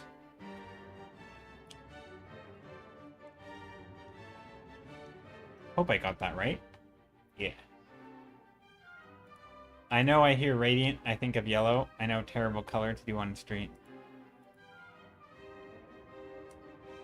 I don't know if it's a bad color. I think the only thing I would say is that maybe like on a darker canvas. I mean, I don't want to do like a, well, can I copy and paint? Can I do like a not really a paint over, but like a paint behind? I'm not actually gonna paint on the thing, but also let me move this. This is getting ridiculous. What's going on here? Why can't I? What's happening? Oh, this... I'm so stupid. What is happening? I'm losing it. I've lost the image. There it goes. Because I think it... So, like, here's your image, right? Which is amazing. I think if there was just a... I think the white background just makes it a little much. Like, you know, you have the shadow here. I think just putting a little bit of shadow, you know? That way it's not, like, bright on bright. And that way you can still have the brightness be there. And, like, I would imagine, and I don't know for sure, but there would be little bits of darker spot poking through to, like, add some contrast, and probably not there. I don't know where. I'm just making this up. But I don't know. Like, I don't think it's... I think the color's perfectly fine. I think a little bit of contrast could go somewhere. I don't exactly know how, so don't take my advice, but something like that. I don't know. That's probably what I would do. Although I probably would tend to go too dark. That I have a hunch. And obviously you'd want to keep it still looking very bright. It seems tough. Drawing shiny stuff like that's hard. You're too scared to mess it up? Yeah, I would be too. That's the thing about traditional, right? It's like terrifying if you screw that up. Yeah. I guess that's where people, you know, talk about the confidence of painting. Luckily with digital, I can just undo and repaint over and stuff.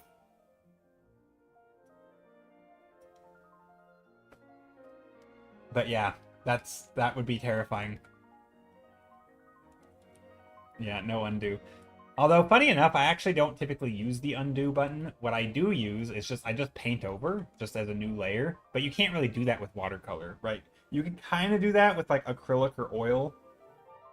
But watercolor, you pretty much can't, because you can't ever make things lighter. So if you keep putting stuff over it, yeah, that doesn't really work. Yeah, but... I mean, you technically can put stuff over it if you mess it up by only going darker, but you can never really go lighter, so you're pretty much screwed if you mess it up. But at least with, like, oil paint or something, you can paint over. But yeah, it's definitely a different beast. Yeah, then you get mud. Yeah, for sure.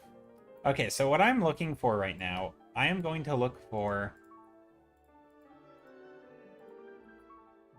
some references real quick. Although I'm not going to be painting that much longer, but rail, wooden tracks broken.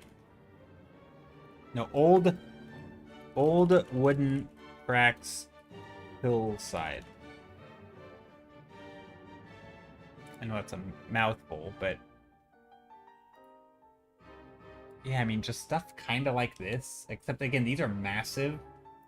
But maybe that's what it takes, you know, when you're doing massive hillside rail projects. A lot of these have metal structures, and they're...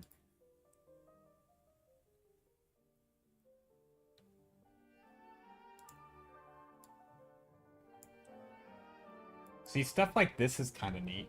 I don't know if you guys can see that. Oh, you can't. This is kind of a neat painting. Or not painting, but a neat image. What I really like about this is that there seems to be different types of wood. It's almost like they just built it with what they had. I'm sure it was more measured and planned, but something about it still looks a little cobbled together. Here, let me go like this.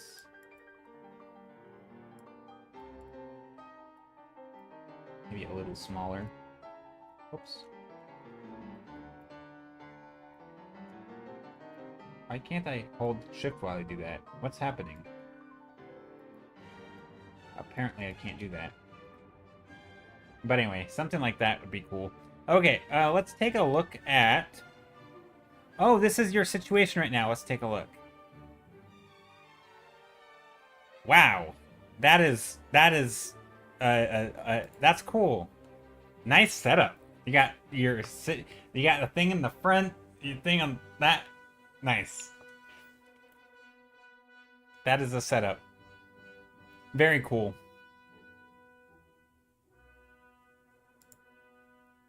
My setup's not. You draw with the tablet that far away from you? No, their tablet's on the table. That's the thing in the front. They're drawing... Oh, you mean... Oh, that's actually a good question. Yeah, your keyboard is in front of the tablet. That is kind of weird, isn't it? Yeah, your setup's weird. No, I'm kidding. What a weirdo. No, I am actually... That is kind of a curious thing. I never thought about that. No, you rearranged it? Okay. Because I was like, I'm not actually sure. Yeah, that would be a little interesting to, like, reach over your keyboard.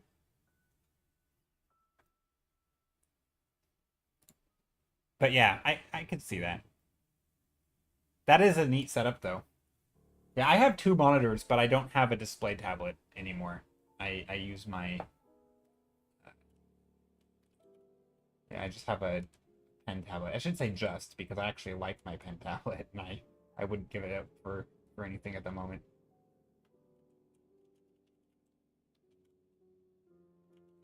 Yeah, but maybe there's some...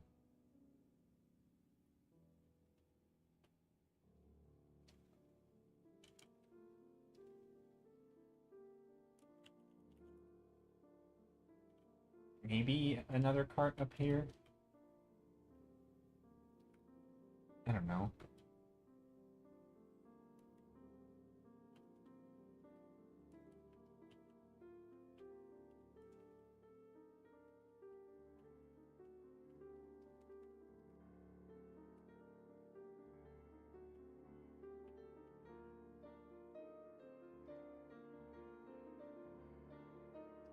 Something like that, maybe? Where it's just like a mass of carts and things. Maybe some stuff up here.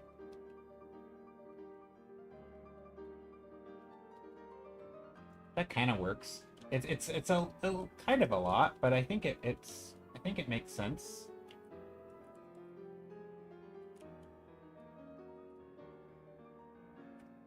Do I want to put more details up here? I mean, not really.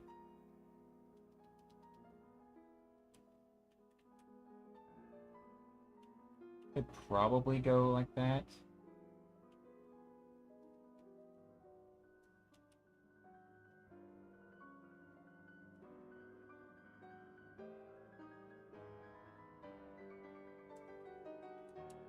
I mean, that at least implies that there's some sort of, you know, project or some things going on. Again, maybe these are like broken, stuff like that. That could be a thing.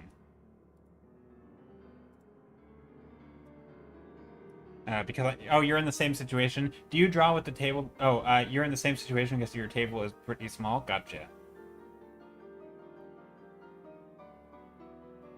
You can put the keyboard behind the screen. See, I think when I had my Cintiq, the way that I set my painting up, or the way I set my table up, was I actually did away with one of the monitors, and so I had my tablet on like on a stand. So I had a regular monitor here. So this is like regular, or I'll just put monitor.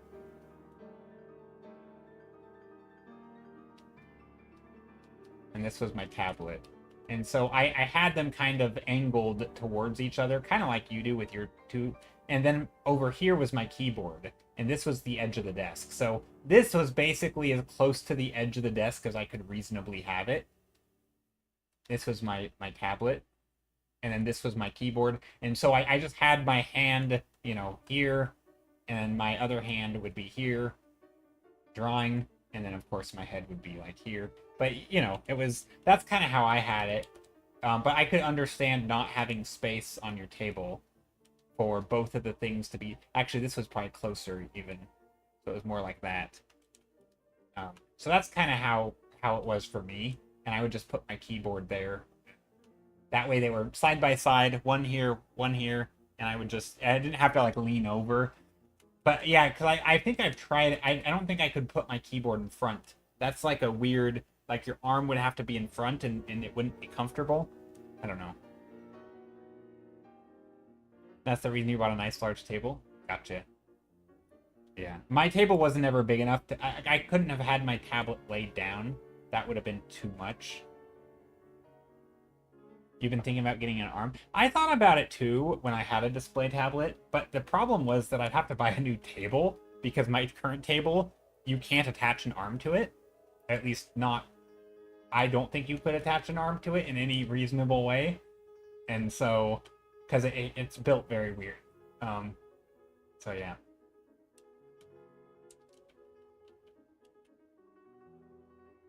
Unfortunately.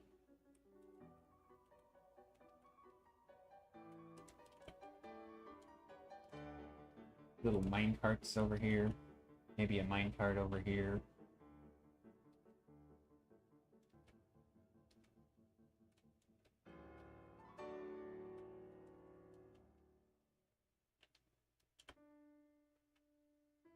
I don't know, these might be too far away to properly show. But maybe there's still some old crystals or some structures over here that have a little bit of...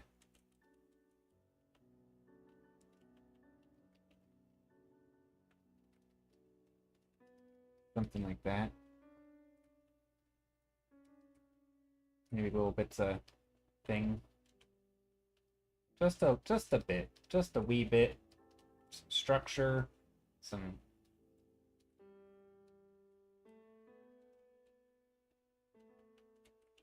little shapes.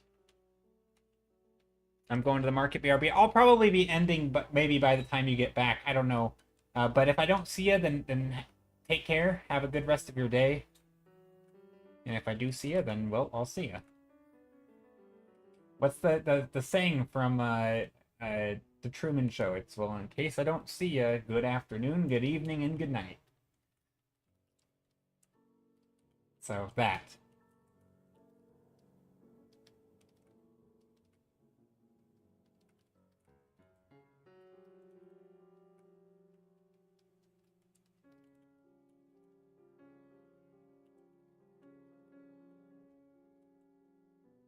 Okay, there we go.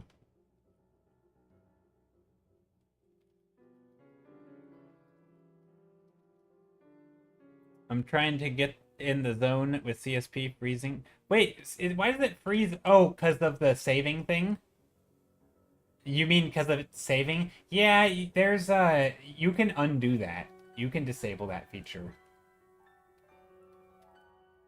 I don't think I've disabled it, but I minimized it. But yeah, you can change the duration. I've changed the duration to how often it saves. Um, but yeah, you can turn it down or turn it off. I do have it enabled to some degree, but it's not very much. So it's more like every couple minutes. But yeah, that's annoying for sure.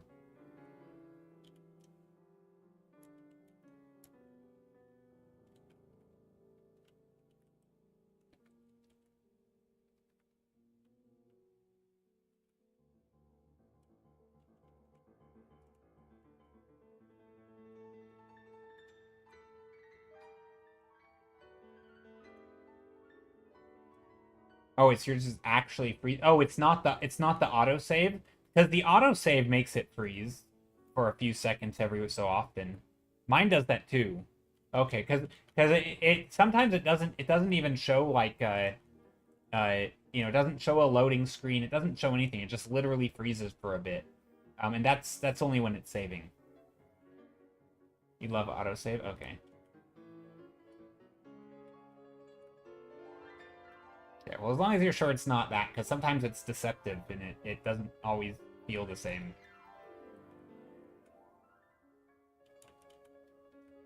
Or maybe mine freezes and it isn't autosave and I thought it was.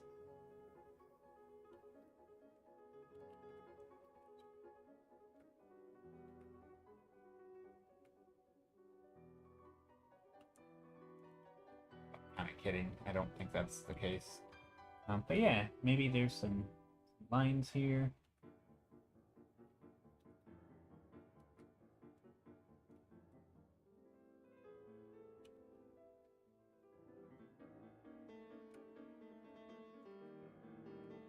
Maybe some lines here. Again, this is just very much me adding little details and shapes and stuff.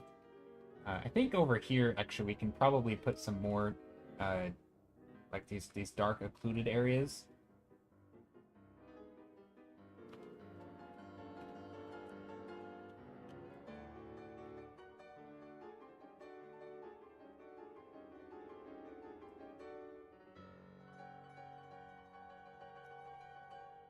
Maybe the autosave is too heavy on your laptop. I don't know. Maybe. It's possible. Yeah, maybe it's like it's trying to autosave. I don't know. I know it can get pretty intense. It's certainly not. I don't know. It's not. I don't feel like it's optimized for lower end computers, and mine included. I'm not saying yours is lower end, but like mine certainly lags when it does that.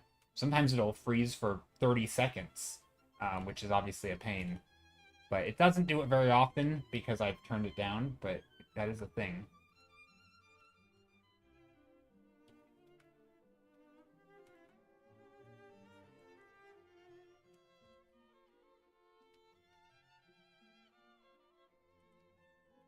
Yeah, I don't normally like doing lots of details, but I do think in this case, because this wood, it can be nice to make it look a little older. Adding some character to it could be nice. Especially just like in the foreground where maybe the shapes are going to come through a little.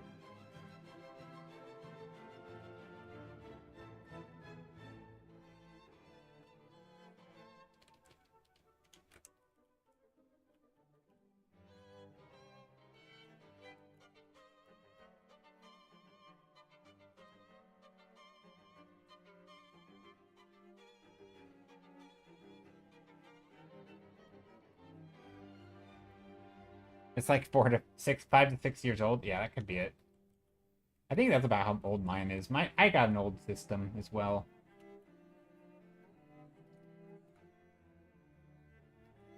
Let's do some circular beams too. I don't want everything just square. I like the idea that there's some circle and some round or some round, some non-round. I don't know if it'll come through very well in here. I mean, I know I could make it come through, but it's be a little tricky.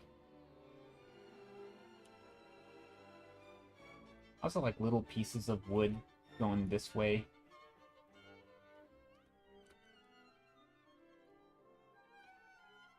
like that idea. It's just like a little character of this place where it makes it this much more,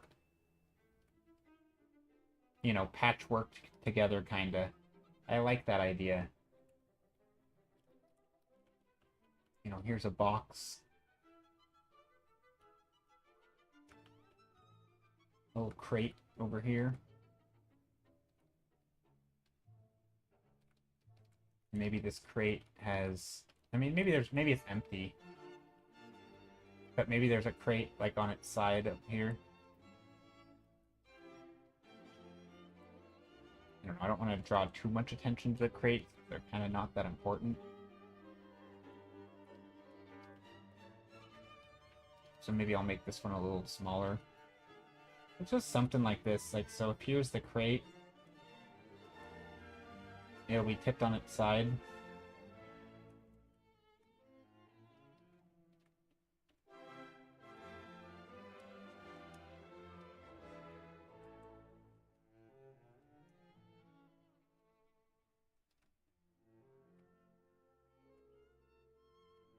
Something like that.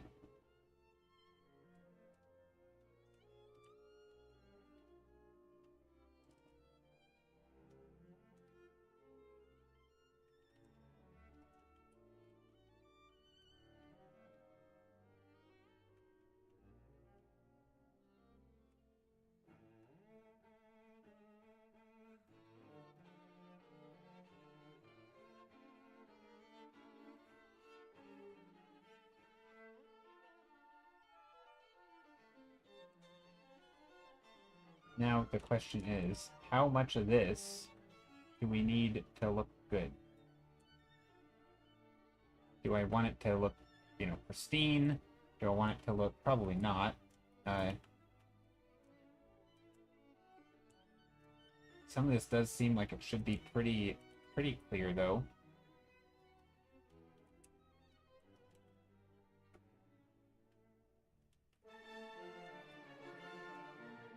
Little strands and stuff. It would be fun. I mean, we could do like a whole, you know, detailed thing on this where we just go in and just render herd stream. But I don't know if I want to, because this isn't exactly the type of project that is important to me. I mean, it's kind of, we're just making up as we go. But it is fun.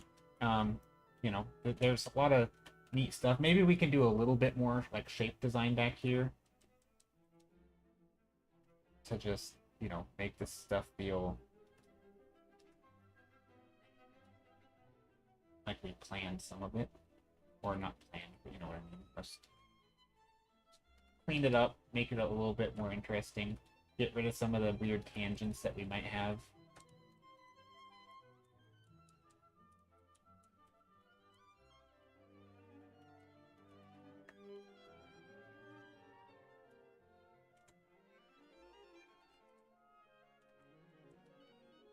Something like that.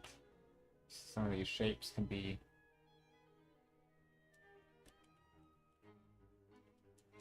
going behind.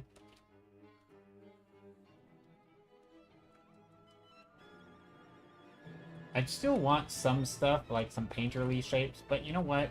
Mostly it's...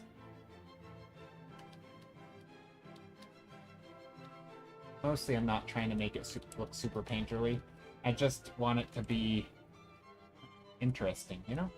There we go. This is one of those paintings where I might look at it later and be like, wow, I really didn't have enough contrast in it. No. Oh, here's not a good shape. There we go. We'll fix that. The reason this wasn't a good shape is because the contour of this background thing went like this, and it was exactly in line with this, and so it kind of looked like this railroad thing, just like, why is it like that? So I just added a little bit of bumpiness.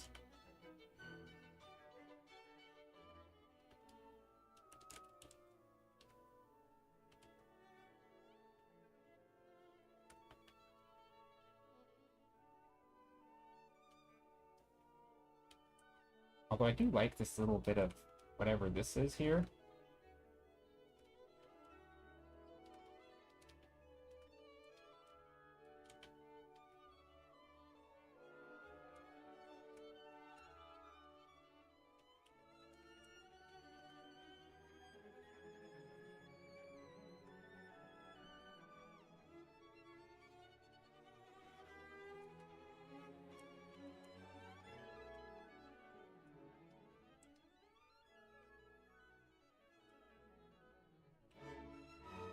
Okay, now what happens if I take a color dodge or a glow dodge and just add in some vibrant colors? I don't know if this will be good.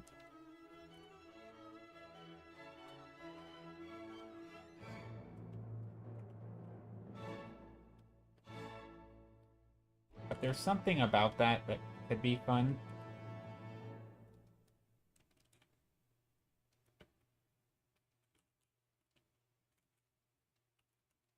Just a teeny tiny bit of that. We could also try to do like sunset, but I think that's too glorious. I don't think we need a sunset back there. I think keep it a little bit dimmer. It's nice. Dimmer, no, dimmer, dimmer, more dim. Something like that's not too bad. Although I will say, I do think a little bit of glowing is actually would be quite nice. Oh, not that. I mean, would we really want to go this route? Probably not.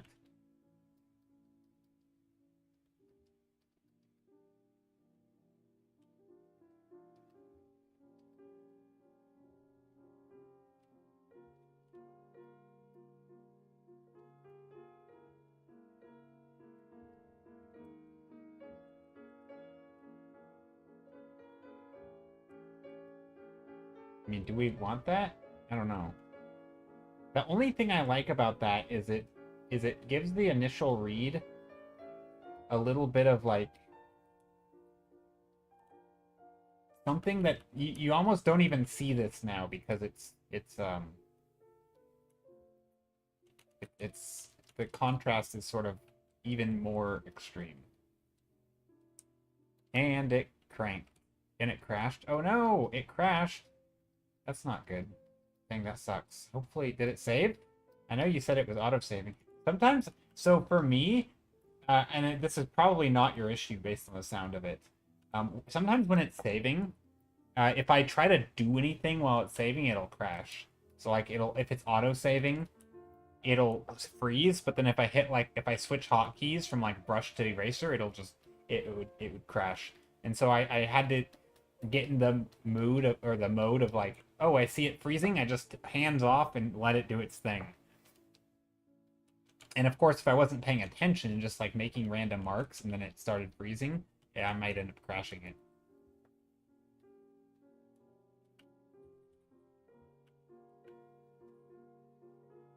Yeah, I don't like the background. It's too samey. What if I go multiply? It definitely was not auto-saving. Definitely was not. Okay, yeah. If it wasn't auto-saving, I can't help you because that's the only thing I was thinking of. But yeah, that sucks. I don't know what to tell you. Cold Case of Creativity, how's it going?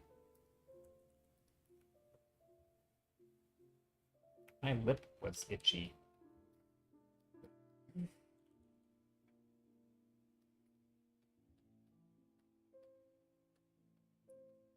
Adding a little bit of a vignette down here.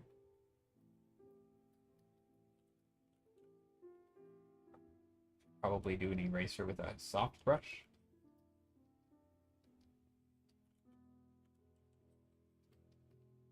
Then a vignette with that. A little bit of soft brush.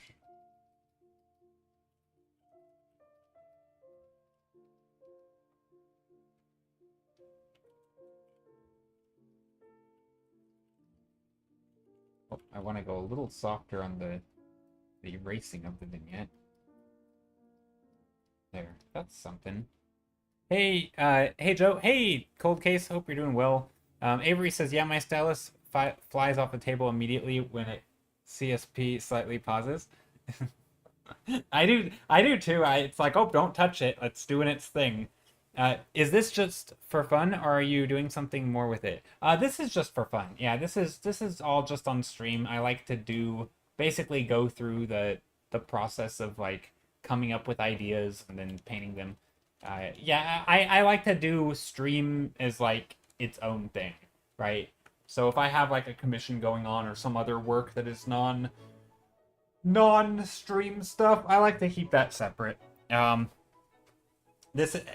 just like doing a painting a stream kind of. I don't know. I think working on stream and doing like longer things, I find it can be kind of boring, both for me and for stream. Like you don't really necessarily get the best work done, in my opinion, when you're streaming because you're constantly chatting and reading chat, and also it's not going to be engaging for other people when you're working on like a project but you're just kind of in focus mode. So like I don't know, like if I have to like have two not very good things, I don't know, I'd rather do it off stream. So but yeah, so this is just for fun, coming up with ideas and working on it and seeing where it takes us and kind of the process of how I might work on it.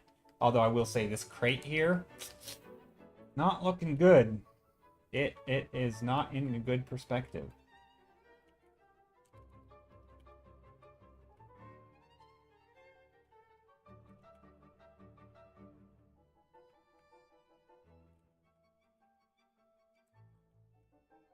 Here, we'll extend the crate this way.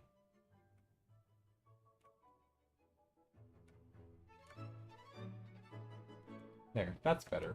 That crate looks better now, I think. But yeah, this is just for fun.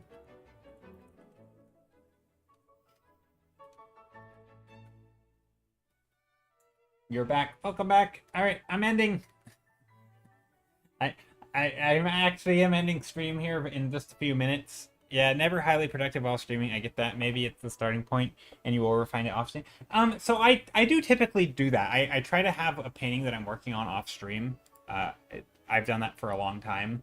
Although right now I have a painting that I need to finish off stream that I haven't. So the thing that I most want to finish off stream is the painting for our puzzle. Which funny. Let's see when it was made. When was this folder made? 5/29. So over a month ago. Dang. Okay. So over a month ago, we started this painting. And this is the painting that I want to finish. I haven't finished it. I need to finish it off stream. So that's the next one that's finished. This one's very close. It's getting there. But this is going to be the next thing that I finish off stream. So meanwhile, I will keep doing stuff on stream that is not going to be finished because I can't. But that's the struggle, because sometimes I will then find a painting that I'd like to finish off stream, and maybe I should find the puzzle. Yeah, the puzzle. Yeah, exactly. But I haven't been working on it lately. I haven't really been doing any painting off stream, so I've been really lazy lately. So I just need to get my butt in gear and finish this, and then I have other things that I could work on. I mean, there's so many. But I like this early stage, this idea stage on stream. It's the most fun for me. It's the stage where I get to explore ideas, I get to talk through my decisions. This kind of thing, like, what is there to talk through? Like, most of the decisions have been made. Now it's just a matter of, like, you know, finding the light source, which is, you know, somewhere over here, and making sure it's kind of consistent, and rendering the shapes, and making, you know, oh, this thing could have a little bit of, you know, like, folds in it, just little tiny details that hardly even matter, you know, making sure that this side is a little brighter than this side, and, you know, like, I don't know, that to me isn't that fun to talk about on stream because it's kind of the same thing. It's just rendering. But this stuff, let's close that, don't save. This stuff, though, I could talk about all day because it's like we're making the choices. I find it the tedious. I mean, it can be therapeutic in the right situation. If you're in a situation where you can just shut off your brain, I think it can be okay. But yeah, not for me. Most of the time, I'm not in that situation. Like, if I'm streaming, I'm certainly not in that situation. Unless I'm just ignoring chat and focusing on painting, in which case, that's like the worst stream ever. So if I'm gonna be a sucky streamer, I'd rather... I mean, you know, I'm not probably the best streamer anyway, but I don't want to be any worse than I need to be. So yeah, I did consider doing another render stream on stream, but we'll see. I may do another one just to finish the thing up, but I'm not sure. But what I am sure of is I am tired. That's what I'm sure of. So we're gonna raid. Let's go raid Oak Tea Party. Or is Voidbrush still on? Oh, he is on. Well, we're gonna go to Voidbrush then. I kind of forgot he was streaming. All right, if you're on YouTube, thanks for being here. I appreciate you hanging out and all that. And see you next stream. So Saturday, I'll be here Saturday. More painting, and yeah, take care. Mondays, Thursdays, Saturdays, 3 days a week, 11 a.m. Pacific time, or 8 p.m. Central European time, I believe, is the time. So yeah, depending on